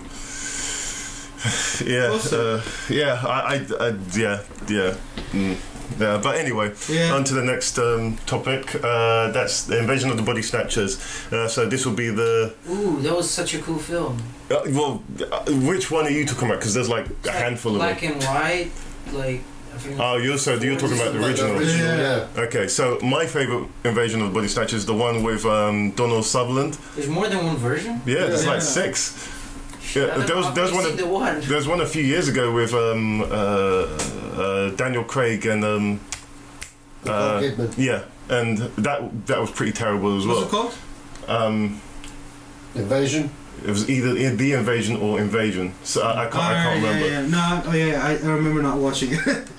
But yeah, my favourite one is the one that's referenced most is the one with Donald Sutherland when he's going. That's the only one I've seen. I haven't seen. As far as I'm concerned, that's the best one. Right. Because there's Spock is in it as well. Yeah. And Nimoy. Yeah. And the plot, the twist in that is friggin' brilliant. I love it. It's I don't think if they can't beat that 1970s film, it's never gonna happen, man. Just from. So you're saying the version from the 70s is better than the original? I've only seen the original. I would say that it's like. Have you ever seen The Thing? Oh yeah, the original one. Is that the one with Russell? Yeah. In the ice. Yeah. So there's an original, and no one talks about. I've only seen the Kurt Russell. This is what I mean. Yeah. The reason no one talks about the original is because that one is so good. John Carpenter's Thing is so good, and so from my point of view, I've seen the original Invasion of the Body Snatchers, and I've seen the 70s one, and I think the 70s one is far better. Everything after that 70s one is a standard horror film. It doesn't. Is it the same name? Yes, I'll try to watch it tonight as well. it's And what Invasion was of the the other Body movie that I Snatchers. was supposed to watch tonight again? The Room. Yeah, The Room. Yeah. Yeah, the room. Yeah. So I'll remind you. But yeah, this to me is it's I news. can't watch movies that keep on getting redone. It's as long as there's a Hollywood, it's gonna happen, man. Yeah, what did you like? What it called? Really cry for those days when movies came out and you knew they were just new. You know, they were just absolutely new. They may be crap, but there were new ideas. I mean, you can go for Netflix original films, but those are as good as what I just said. No. But I've had the Netflix original films are a lot of reused ideas as well, man. They're not. As far as I'm concerned, Yeah. I don't think Netflix is the life and savior of cinema. I think they can make films, but I think it's just another channel. I wouldn't call them a life and savior. yeah. Once it's gone into ether, it's gone. Look, Crouching Tiger, Hidden Dragon Part 2 came out last year. No one talked about it. Yeah, it came and went. Yeah, Netflix is also the thing is when something comes out on it, only people who have Netflix will see it. Yeah, well, this is what I mean. Yeah. If there's no extensial advertising for it, no one's going to know about it. They're starting to actually, I know what you're talking about, they're starting to become like a little bit of a barrier. Yeah, because so some people that I speak with, they have like Amazon Prime, so they watch all the Prime Amazon stuff. People, then you have the Netflix people, then you just have the people that just kind of like stream everything off whatever sites. And people are talking and watching different things more and more.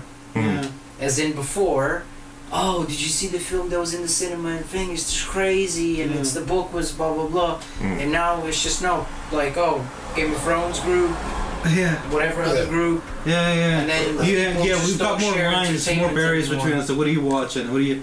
It used to be before that. Hey, what cable do you have? Like, do you have Sky or do you have that thing? But in this country, that was never a big a deal because they both have the same channels. Yeah, we had like 4 channels. Then we got a 5th channel, and everyone went nuts. Yeah.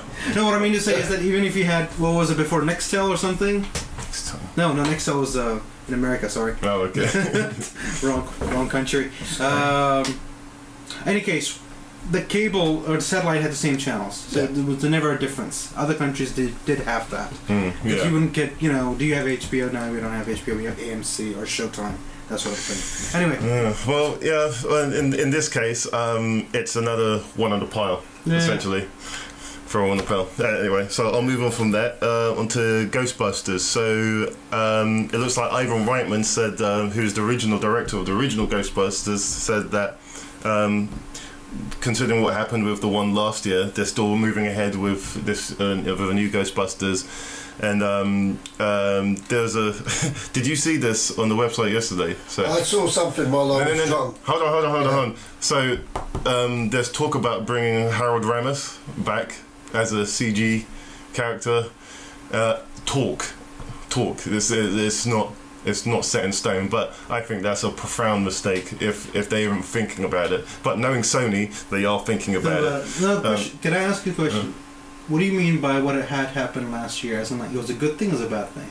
Well, considering what they spent on it, it didn't really make that much money. No, it didn't set the world because talking about the Lady Ghosters, Lady Ghosters. Because I like that title, the Lady Ghosters. I love it. If they came out and called it that, it probably would have made bank. But the Lady Ghosters failed. I didn't check how much money it made, but at least the favorable media did make it sound like as if they did a brilliant job and did very, very well. But you're telling me it did nothing. Considering how much it cost to how much it made back, it's classed as a bomb. Okay, there you go. It just made back its budget, and usually for a studio, if it just makes back its budget, it's deemed as a failure.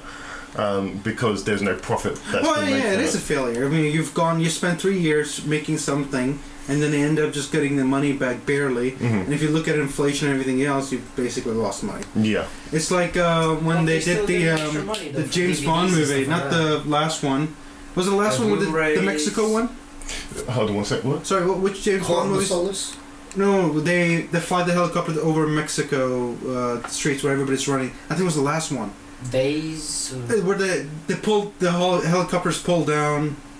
There are a lot of people there doing the Day of the Dead. Spectre. Was it Spectre? Yes. All right, cool. So they spent $300+ million on that, right? Yeah. But they spent over $150 million on marketing. Yeah. So in order to make back, in order to just break even, they needed to make $500 million. Well, the film made $1 billion. That last Bond film. Yeah, but they made $1 billion. But that tell you, I mean, compared to if they were just spent $200 million. Yeah. I mean, you could imagine what the profit margin would have been. They basically made 100% back. Yeah. Instead of 500% like a regular movie. I think they just did it because they could. I mean, like, to be quite honest, the James Bond people are a different kettle of fish because they've been in the game for years. Barbara Crowley knows what she's doing. She's been in charge of it since the Brosnan days, and since GoldenEye, the James Bond films, regardless whether you like them or not, they've always made more than the previous ones. Even the rubbish ones, like Die Another Day, made bank. Yeah, they made more money than any of the previous Pierce Brosnan ones. Casino Royale made even more, like doubled Die Another Day because of the freshness of a new Bond and whatnot. And then obviously it had interest because people want to find out what happened, because with this new series it's a continuing story, isn't it? So when they were like, let's spend 300 million, they knew they were going to get it back, and they're a rich family anyway, and that's their bread and butter. It's not actually owned by Sony. No. Sony will give them some part of the budget, but they're like, cool, we don't want you to have creative control. No. And the only reason why they joined up with Sony, you got to understand, MGM went down. No, they didn't join up with Sony. Yeah. The contract was with MGM. Sony that's right. bought MGM. So, that's right. So basically just picking up the contract and going, we'll do this one. Yeah, but the thing is, they own the Bond rights fully because at the moment they've auctioned it out for the next film, and all the studios want Bond because it's a precious IP because no one owns it. Okay, let's wind it back. So you asked me something about Blu-ray, DVD. Oh, wouldn't they make like extra money now for like Blu-ray sales? Okay, let me tell you the state of Blu-ray and DVDs now. DVD is essentially what CD is now. It's kind of half dead. Blu-rays are for film enthusiasts now, because only people like me or maybe Sach or a few other people bother to go seeking them out. So when DVD first came out, no one really knew what the format was. It was very new. Only film enthusiasts knew what it was. The people with home theaters and whatnot, and then it became very popular, and now it's gone back. It's gone back to a stability sense where they aim Blu-rays and 4K Blu-rays at film enthusiasts because they will buy them, because film enthusiasts don't want to stream stuff. If they like the film, they'll have it on their shelf, and they can pop it in, boom. Don't have to rely on the internet or anything. So it's kind of tempered out where when they bring a film out onto Blu-ray now, they aim it at a particular audience. They don't aim it at everyone. So you're saying they only bring out specific movies on Blu-ray now? No, they bring out movies on Blu-ray, but you'll only ever see an advertisement for it. So if it's something like, let's say Back to the Future is re-released, they'll aim it at the Back to the Future fans. They won't essentially aim it at the average Basically, Joe. what happens nowadays is that a movie comes out, they will do a marketing that aims at everybody. But then do a little separate marketing that aims what they know the people will buy it, because that will give them the initial investment back right away. Yeah, it's bankable money. It's bankable right away. Then what happens is that the Blu-ray will be sitting on the shelf until either sales will come around or your holidays are coming around. So you're sitting there going Christmas shopping, you're like, alright, my kid will like this, there you go. Yeah. Or my brother will like this, there you go. So they start stacking up onto the shelf right next to the till. That's where you make your money. Yeah, I mean, it's. I just thought it was an interesting topic because you guys always talk a lot about. But that's how. But maybe some people that listen to your podcast are not aware. When a film comes out when a film leaves the cinema now and it goes onto a streaming site or anything, it doesn't make any. When Blu-ray and DVD are on its height, the streaming, you can't compare the amount of money you will make on Blu-ray and DVD to a streaming site. Your film will make no money when it goes to Netflix. It's directors like Kevin Smith lived off DVD sales. Yeah. So the movie would not do that well in the cinemas, but as soon as they went on DVD, they will sell 30 million. He has fans because he has a fan base, so they will buy all of his stuff. Exactly. So now it's in the ether. As soon as it leaves the cinema, it goes. Depending on the film, if it goes into the streaming ether, it's finished. It's over. It's done. So once that film leaves the cinema, that's essentially its essential life take. Cycle kind of thing. It'll make some crumbs or something, some tiny little bit of cash, but it won't be. Yeah, it's not like it was in the 90s and the early 2000s. Yeah, because back then in the early 2000s and the 90s, that used to be like say something failed at the box office, that would be the second win. Yeah. Like something like what was it? El Mariachi. Mm-hmm. Okay, that got picked up by Sony. When El Mariachi is Desperado to you. No, I've seen the original. Yeah. Okay, so you know what it is. So that was a hit. The original one, Yeah. right? Yeah. That was a hit on video, on VHS. It also because it became a cult classic. Yeah, it became a cult classic. But I have to point out one thing: Yeah. where the internet's not as good enough, where you can't get streaming well enough, the DVD sales are actually a lot higher. So if you go like up north in England, the DVD sales are a lot higher than in London. Oh yeah, in Middle East as well. Like Middle East DVD sales are skyrocketed. Yeah. No, but the thing is, in the Middle East, Showtime has its own satellite thing. Any movie that comes out, you know how you have prepay, what it called when the movies come out, you can do that. They actually put them online, what it called on their TV channels, so you can see the movies right away. But people still like going and buying DVDs because once it's come on and gone, it's gone. Yeah. So you've got to go find, and the streaming services don't really work that well everywhere in the Middle East. Even here, some places, to be honest, like yeah. when you go on Netflix or Amazon or any of these services, yeah. and you want to get that one specific movie, so you pay for the subscription, so you see they're not available, and they say, oh, rent it for like 3 or 4 quid, and you're just like, might as well just go down to the HMV or go on Amazon and order the DVD for like. But that's the thing. So they become the shelf movies. They become those movies that you go like, grab that, or let's do that, or like, I really want to watch that, and just do it right then and there. Okay, so I'm going to finish on this in a second. See what's happening now. The studios are starting to become savvy that we don't need to sell these movies to anyone. We can continually sell the same thing to people again. So if they take away the actual physical copy from you, you can't buy that.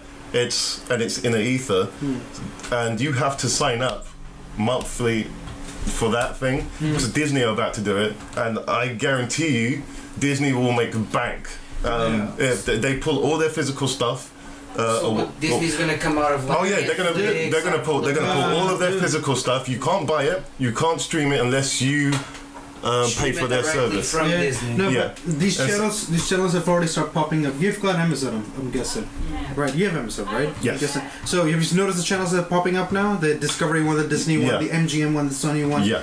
They are now trying to get people to sign up on those, and they're trying to see at the moment how many will and how much money. Trust me, it's in terms of this is what I'm trying to buy all the films that I like now. Yeah. So you're not going to charge me for the film that I had on my shelf 5 years ago. No way. That's not happening to me, man. No. In the sense of my entertainment, anyway. So that's I'm not. But that's going to happen. Yeah. It's going to happen whether people they're like it. Segregate it.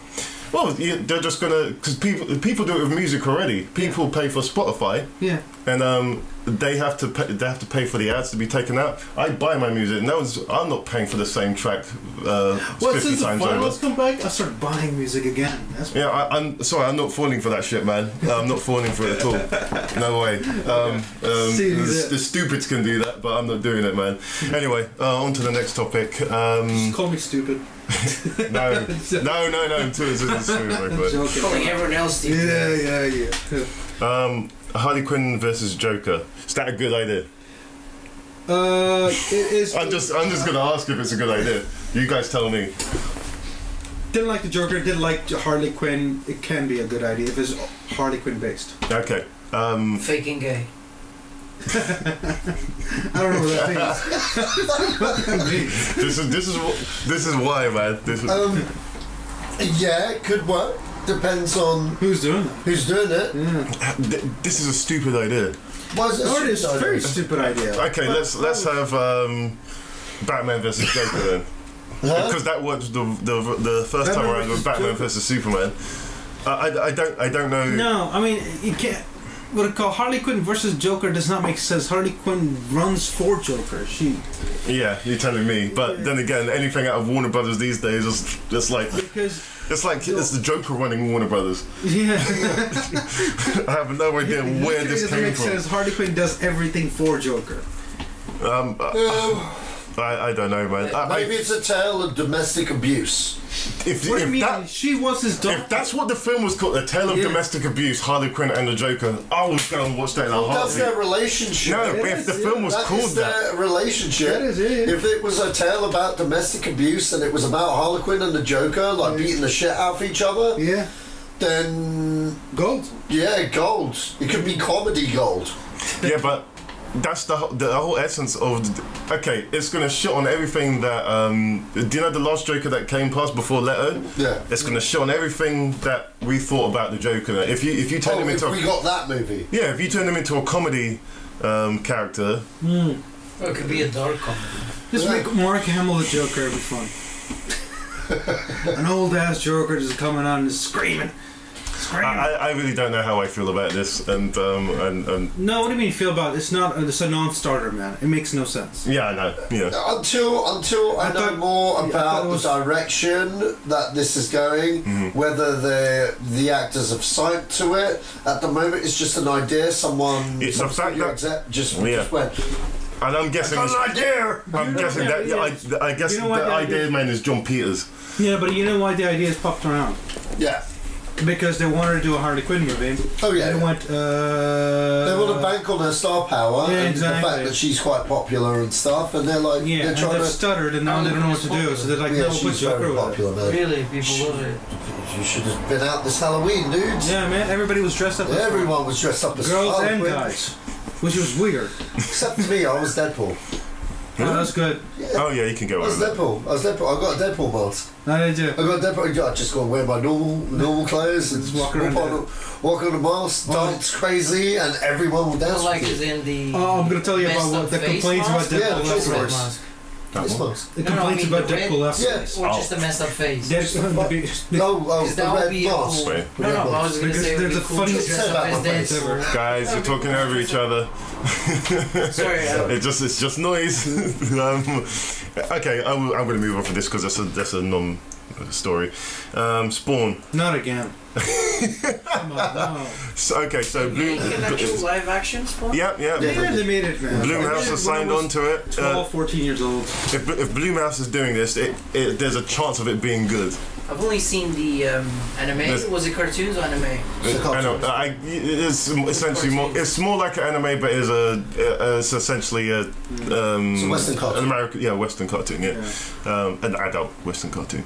But it was good. It is I've good. never seen the live action, so there's. I've not seen it either. Have you not? No, I have. I was told not to. So well, the guy who does his smart. Yeah. It's got elements in it that are good, but like. See, I watched it when I was young. Yeah, I heard they animated his code pretty cool. That was the only good part. They got on the bike and... No, that and John Leguizamo as the Violator, he was awesome. He actually was exactly like the character. I always read that character whenever... I'm a big Spawn fan. Have been since issue number 1. I'm a big Todd McFarlane fan. For those that don't know Todd McFarlane, he used to be famous for drawing the 90s Spider-Man comics. Right. He created Venom, right? He co-created Venom, the character Venom for Marvel, because he gave him the look. Okay. You know what I mean? That design is his design. Okay. So he's a comic book artist stroke comic book writer, and he's also he's quite a talented dude, man.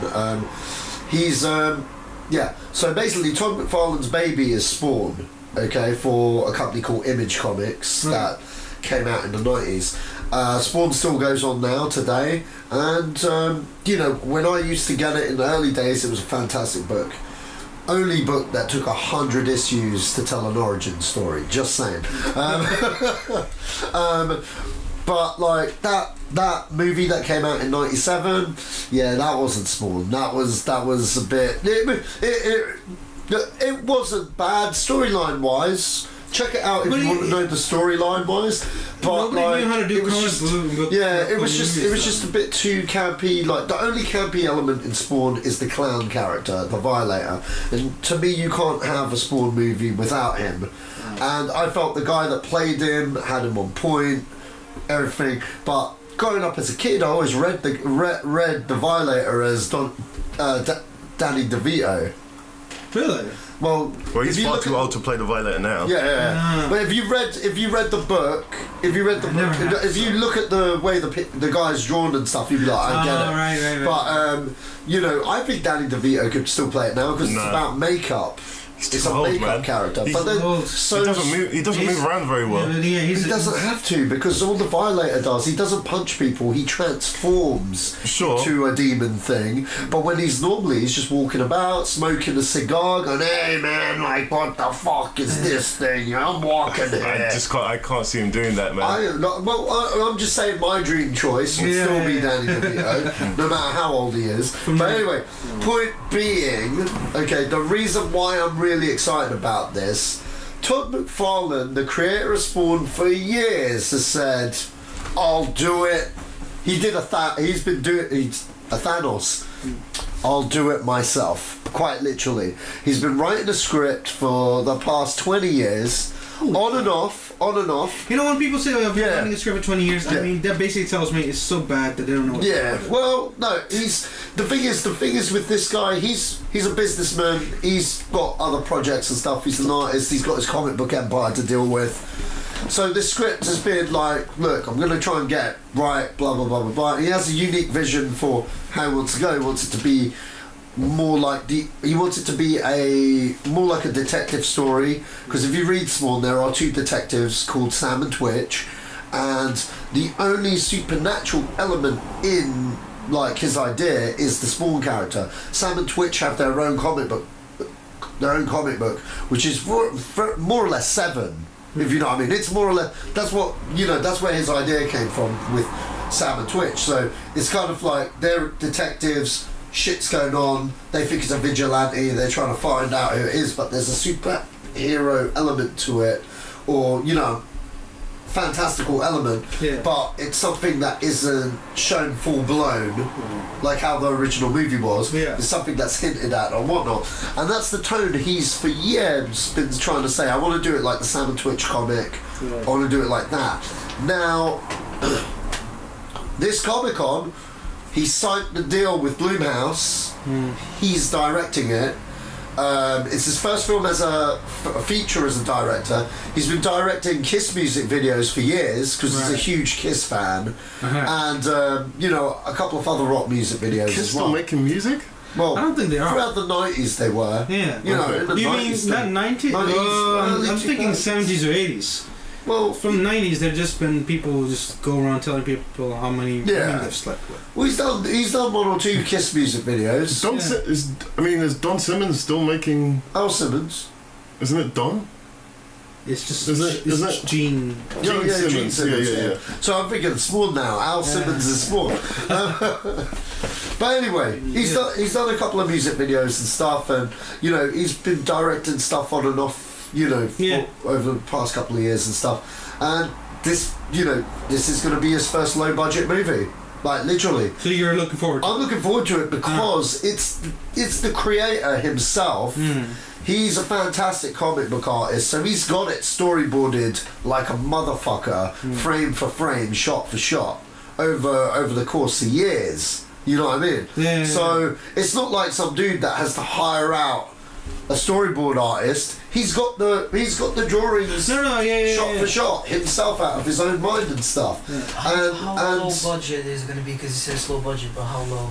Pretty low. I'm guessing 10 to 20 million. Yeah, 10 to 15. You can get away with that. Enough nowadays to do something that looks can actually get away with visually striking. Well, to be quite honest, the way he's doing it is that you don't really see Spawn, it's implied. Because like I said, if you follow the Sam and Twitch comics, you never see Spawn. You get an element of that. So it's, that excites me because 1, it's him doing it, 2, it's going to be all him. So if it's shit, fair enough. he tried. You know what I mean? He tried that incarnation. I think Spawn could be something really epic, but really epic and stuff. But the problem is with Spawn, if you did it all out, if you did Spawn all out, you'd need a $200 million budget. But then if you're going to spend $200 million budget, you're not going to do the character justice because it has to be R-rated. At 15 million, done that way through the Salmon Twitch route, you can make an R-rated Spawn, you can have it be faithful to the source material. Yeah, and you can make your money back. And you'll make your money back. And to be quite honest, if it's good, that's the key thing. If it's good. Yeah. And hell, even if it isn't good, man made his movie. His life ambition is complete.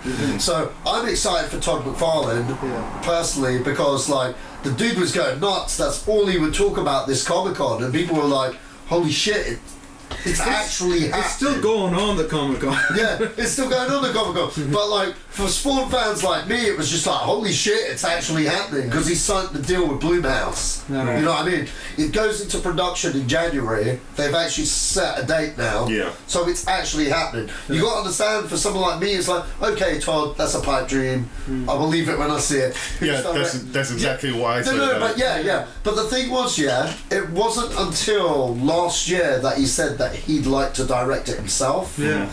But even then, I didn't see that happening because of how he is as a businessman and stuff with all of his projects and stuff. And, because, like Joe just said, you'd heard it for years. You never heard a studio was attached or anything. It was just him with his own hype. But the problem with these days is even when the studios are attached these days, you never know what's going to happen. Yeah, exactly. And this is very much a comic book creator that wants full control out of everything he does. So Not too sure he was able to pull it off. So we'll have to see. Even if he doesn't pull it off, at least he's making his own mistakes. He did his thing. He'll stop talking about it. Maybe we'll get another character other than Spawn, because outside of Spawn he ain't created anything else, and the last thing he created was Venom, and that was in the 80s. That was in the 80s, long time ago. I don't want this to be an epic podcast, so I'm going to try. It's already epic. We got us three epic people. Well, that's what I've already made reference. I've cut out a whole chunk of this, so I'm just going to try. What else is next? He has to get home. Okay, so. Next we have is Batman as Ben Affleck in Doubts as What? Yeah, he's out. No, he's been shouting around what it calls Comic-Con. Then he was out, then he was in again, and then he said he's out. I thought he's not doing it anymore. I think he's saying that he's not going to direct it. He's not. Yeah, he's going to be in it. Yeah, so now he was trying to weasel his way out of that as well, because he said It wasn't him trying to weasel. I think it's Warner Brothers trying to push him out. Oh yeah? You think so? I thought it was him. I don't. He loves being Batman. He loves being Batman. I reckon because of his experience, I think that whatever, I'm done. But Warner Brothers, we'll you're Batman up until this point, and I he's going around what it called Comic-Con saying, no, I'm still there, I'm going to be doing it, I'm going to be doing it. Which I think, I don't understand all this nonsense noise, because truthfully, it can go any way. As long as they've announced that, yes, we're making a Batman movie, which they haven't. People say they have announced it, no, they haven't. What was announced that he will direct the next one, but they never said when will that be or what will that be. He has a 3-picture contract, so after Justice League, the Batman will be the only film he has to do. So, he could probably pick something else, like he did that with the Mafia movie. Yeah, that didn't go too well for him the last time around. So I think, as far as I'm concerned, I think he's done. That's that. It's over. He's not coming back. Matt Reeves will do his one, and he'll recast the role with probably Armie Hammer or whoever. And that's that. What do you think, guys? No. It's up in there. I mean, look. Here's the thing. For you guys that don't know the whole thing, Ben Affleck was supposed to direct the Batman. Yeah. Okay. His tenure directing the Batman, he was all up for it. He was excited about it. He's playing Batman already. He is Batman already. He was really hungry for it. First thing he did, because he wanted the fans to get on board with him, because he knew like people like fuck you Ben Affleck, fuck you Ben Affleck. He went and got Jeff Jones from DC Comics, who's one of the main writers of half the greatest Batman fucking tales over the past 25 years, to co-write the script with him. He then secondly went and got two of Batman's best, most recent villains to be the villains in the thing. What's it? Deathstroke and Black Mass. The fans went nuts. They were like, Affleck. But I've been on this podcast sucking his dick with his decisions on the Batman, because I've been like, oh my god, this is going to be amazing, because you got fucking Deathstroke. The thing is, the people with the money people, they don't want Deathstroke, they want Black Mass, because they've never heard of him. You know what I mean? They're not, you know, like your grandmother's never heard of him. They know who the Joker is, they know who the Riddler is. I don't think she even knows those. Well, okay. But do you see what I mean? Like, do you see what I mean? They wanted someone well known. I think they would have given King Tut a motherfucking shot, okay, over Deathstroke. Only because someone's grandma would have known, hey, I watched the 60s series, that guy that looked like the Pharaoh. And Egghead would have had a shot as well, man, to boot, if I'm going through wastemen fucking villains of the fucking DCU. But that's retarded, okay? because of but yeah, I mean... Guardians of the Galaxy, for example, from Marvel, no one knew any of them people. Exactly. Even Marvel readers are like, oh, I've heard of that. Yeah, but these are rich old men that've been with the franchise for ages that shouldn't be making fucking decisions, otherwise we'll get Batman vs Superman. So they clashed with Affleck over this. So Affleck famously said, "Well, if the what? Is that where Batman died, right? No, that's where Superman died. Superman died. That's what I meant. Sorry. Oh yeah. My bad. I'm struggling. Yeah, one of them died. So you know, they clashed over who the villain should be, what the picture should be like, and he was trying to make it comic book Batman, like what the people wanted. He said if the script was shit, he wouldn't direct it, because to direct a film, you want to believe in what you're directing. And if he's writing the script, then surely the film should be good. But if they're forcing his hand to include this and include that, he got cold feet. He was like, fine, I'll be Batman, but I'm not directing this. So now they've pushed the movie back a year. They've hired Matt Reeves, Planet of the Apes Matt Reeves, to direct, and they're starting from scratch. Well, the reason why I have faith in this again now is because they did a smart thing, because most studios, they keep the same release date. They get like, hey Bob, you know how to write me a Batman film in 5 minutes. They've not done that. They've given Matt Reeves a whole year. Stop.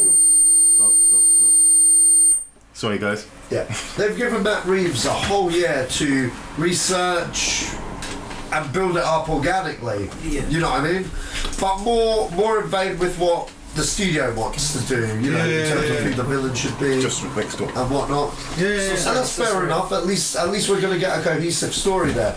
But obviously there was some bad blood between Ben Affleck and the studio in terms of story and the direction of where it should go. So fair enough. Now they may want him out or whatnot, and I could see how they would, but he's contracted to do one more. Now there's been a lot of rumours over that he may no longer be the Bat after his contract, but this Comic-Con, he's never said anything regarding being Batman up until yesterday or today, because I saw. It was yesterday I saw the Comic-Con. And he just, everyone asked him, and he confirmed it very solidly, I might add. You know what I mean?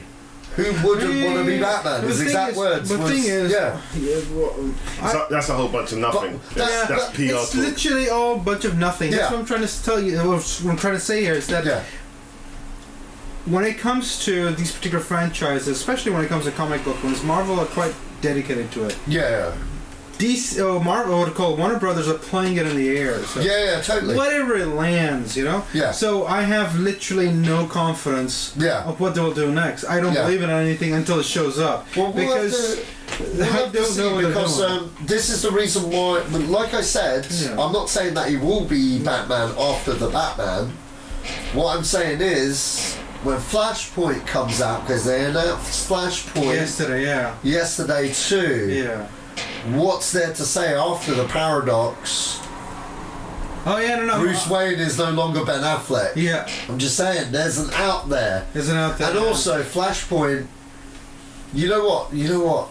That is the one that annoys me a little bit. Well, I love the Flashpoint paradox, but if they get that wrong, they've not only fucked themselves again, but it's a bit weird because it's like you can only press this re-switch once. Yeah. You know what I mean? No, but what I'm trying to what I wanted to say is that I'm not sure how well it's gonna go. Yeah. Because they already have this. I mean, they have invested a lot in the TV shows, which are doing very well. Yeah. Actually, sadly, better than the movies. Yeah. Right. And they've already got Flashpoint going through it. They're really gonna do it on the movie with a different cast. Yeah. Now, obviously, not everybody watches the TV show. This one's gonna reach a lot more people. Yeah. But it's basically redoing something they just did last year. Yeah. So you guys still talking about Batman? No. Well, just about to finish. I have no expectations. Yeah. If it comes, it comes. It doesn't come, it comes. I think Ben Affleck should have just gone out and said anything. He should have said, "Look, I'm contracted to do these two movies. I'm going to do them." I don't think he would. Like you guys said, PR. Because if he just said that, he just would have come off. It's a bit douchey.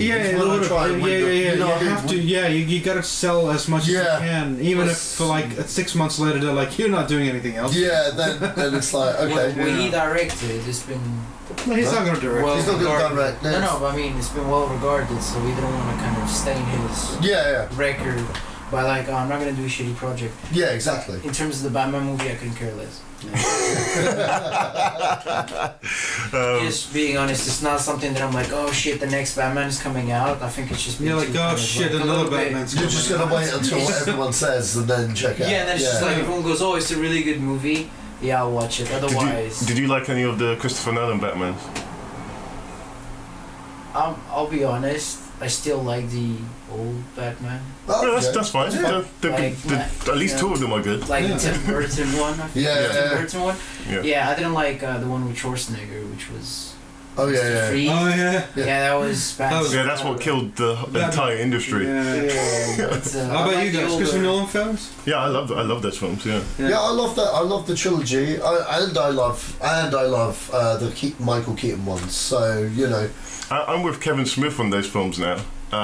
After you've seen what you can do with that character, it makes the Tim Burton ones look like the 1960s.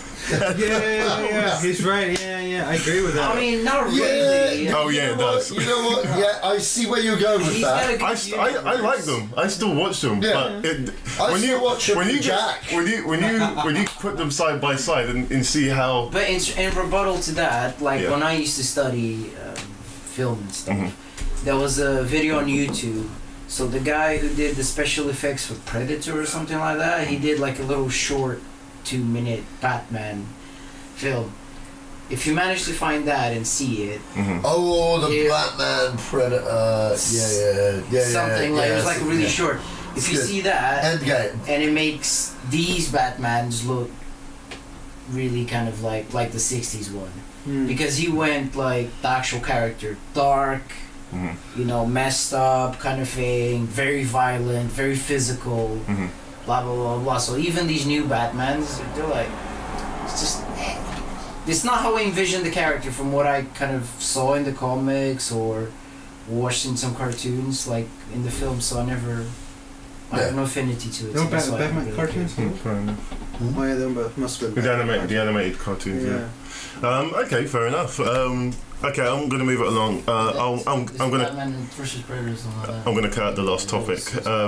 Right, watch that trailer. Say what? Nothing. I'm just reading. Oh, okay.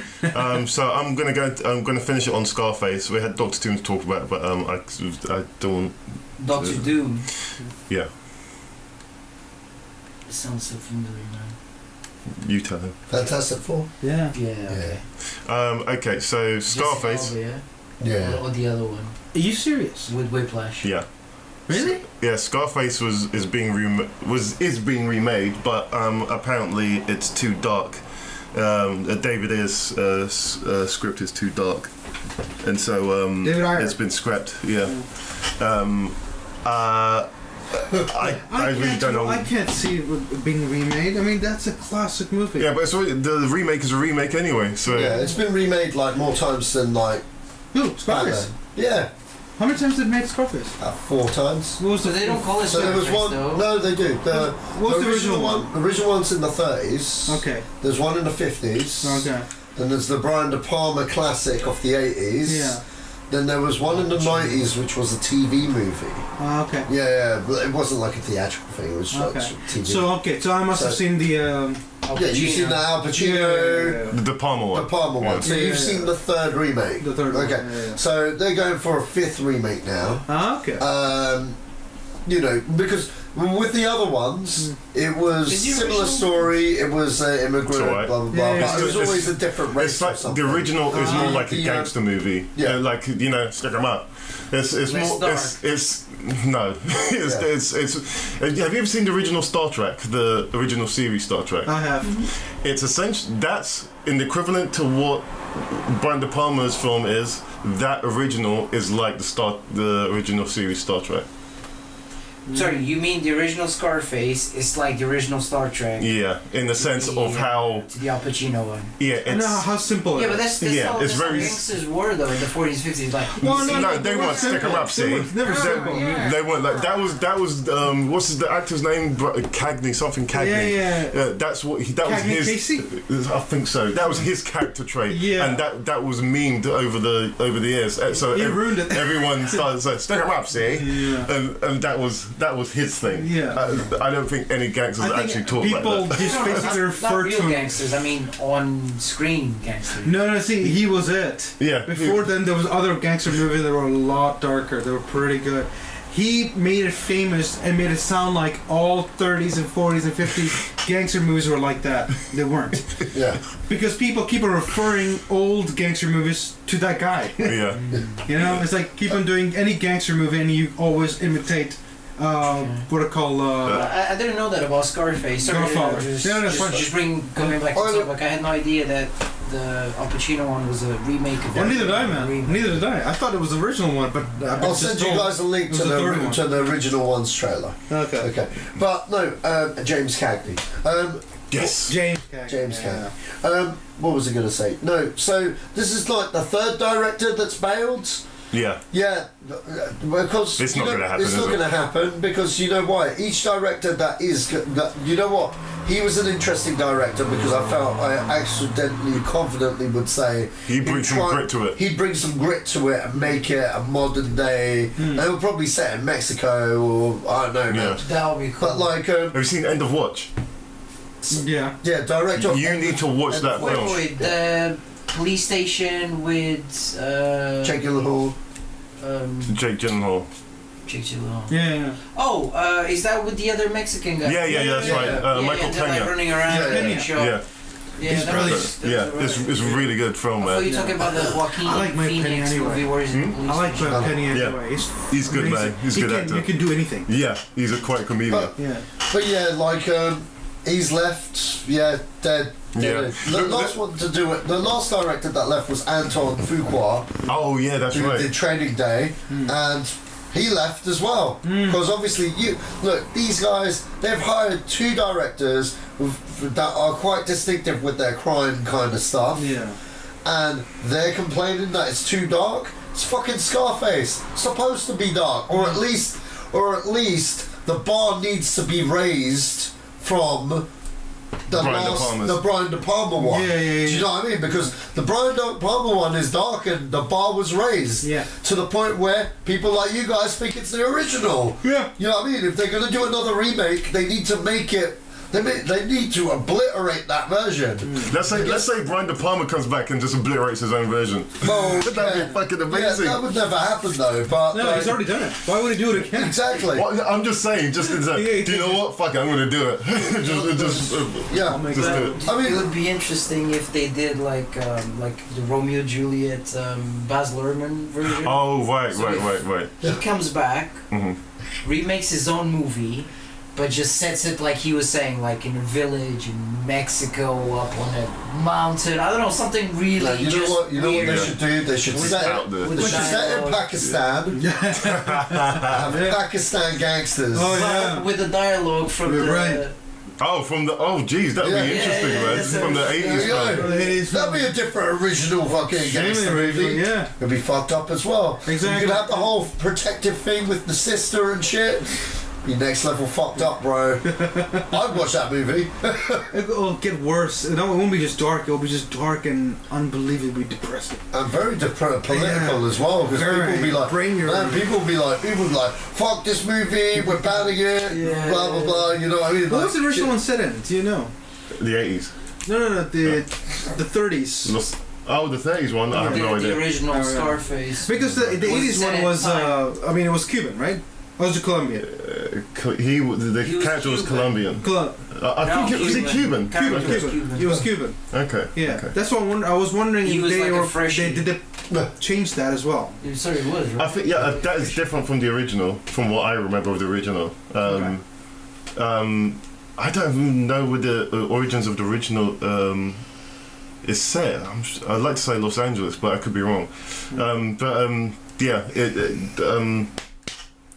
I think they did want to set this one in Mexico or Colombia or wherever. So that would have been an interesting change, and I would have liked to have seen David Ayer do this. The original is Chicago. Okay, right, yeah, and that makes sense. Italian mob. Yeah, that makes sense. Okay. So in essence, I don't think this film's ever going to get made unless Brian De Palma says he just flips the table over, so I'm going to just do it anyway. I think that's dead in the water as far as I'm concerned. I'm not going to... Should you bring Al Pacino back? That would be sick. Nah. They can do it like Too old. They young like, CGI Al Pacino. And then don't do that. Al Pacino. Everybody will just throwing up in the cinemas. Oh, man. Awesome. Okay, well... I'll see CGI Al Pacino like doing coke and just shoot him. I've got this Dr. Doom thing to talk about. This Dr. Doolittle. Doctor Doom, man, Doom. Oh, are you... Okay, so has anyone ever seen Fargo, the TV show? Yes. Okay, Fantastic. so have you seen Fargo? Yeah. No, I haven't. Have you seen Legion? Was Fargo a movie? Yeah. Fargo was a movie. Yeah. But, so this is, the TV show is a prequel and a sequel at the same time. Yeah. It's really weird in that sense, because it jumps through time. Yeah. The showrunner of that show is writing this. I think he's writing Fantastic Four, but the websites think it's going to be a Doctor Doom film. I think it's Fantastic Fox Four. trying to make this? They have to, otherwise the rights go back to Marvel. Yeah. So I reckon they've tapped him because of the shows he's done. Just freaking write a script, dude. We need to keep this this Fantastic Four thing. Just write a script. Just one of your old scripts. Just adapt it. Do it. Go. That's what they've done. Basically, yeah. Anybody? Is the Whiplash I don't know. come back? Sorry. No, it's a complete reboot. Okay. Another one. They should bring Jessica Alba back though. No, they're not gonna bring anybody back. That's annoying. I'm done with this franchise under the tutelage of 20th Century Fox.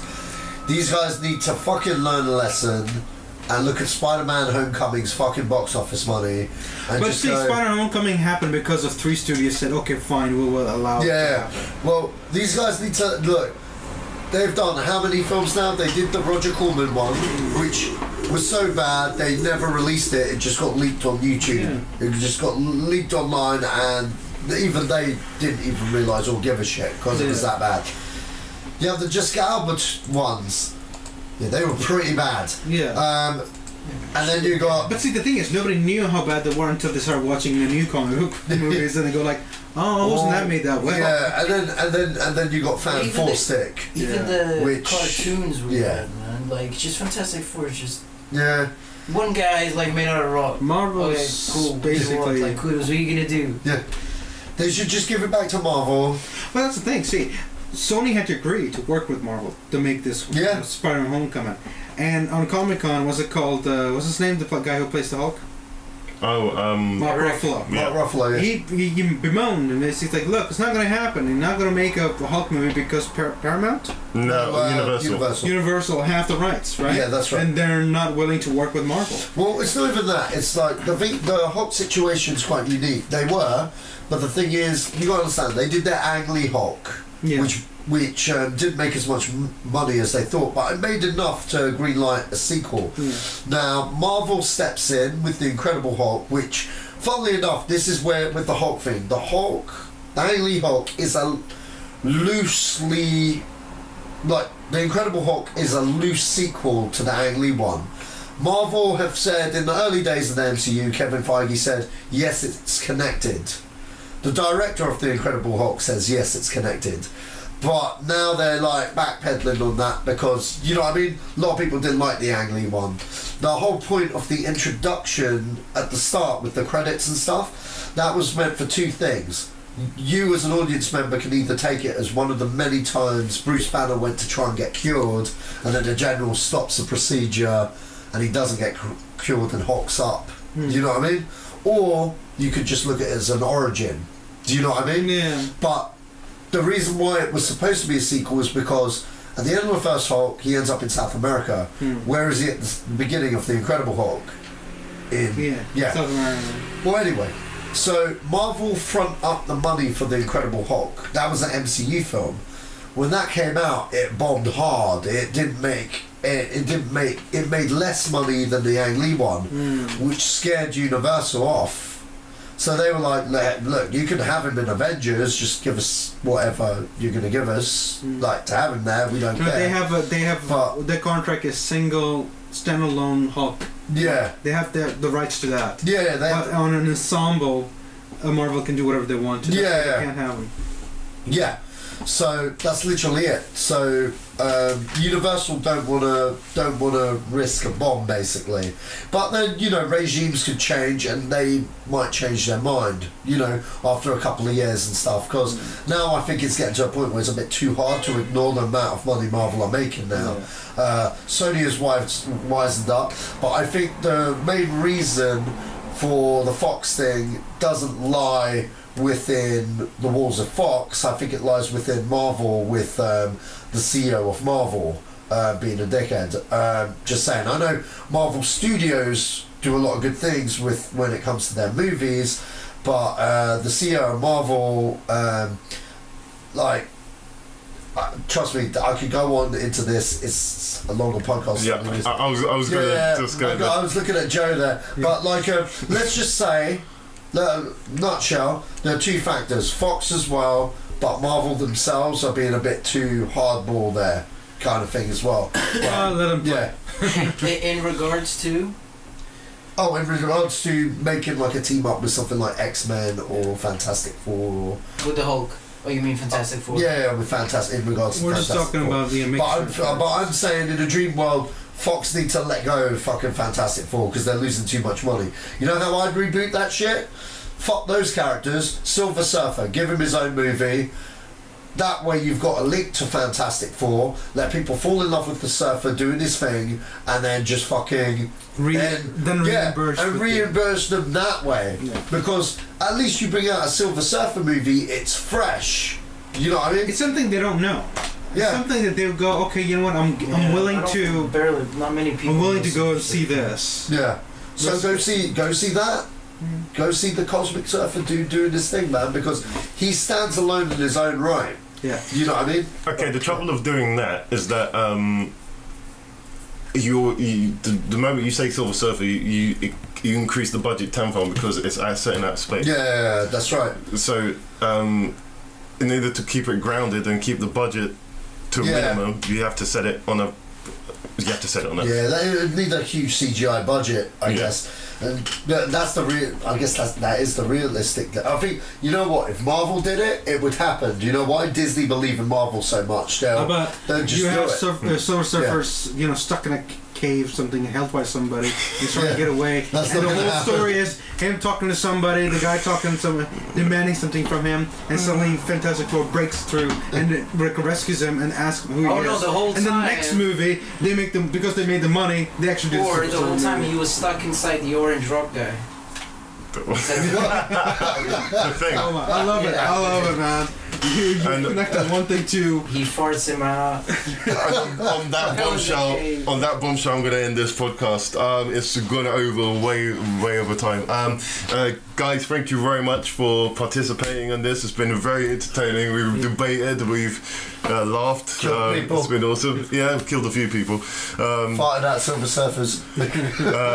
When we say we've killed a few people, we mean that in the metaphorical sense, obviously. CG. Yeah, it's all CG. It's all CG, yeah, man, it's all CG. So, yeah, thank you guys. Thank you, Sol. Thank you, Gila Point. Thank you, Sach. Yeah, this has been the Zedos Game podcast, and we're out. Thank you for having us.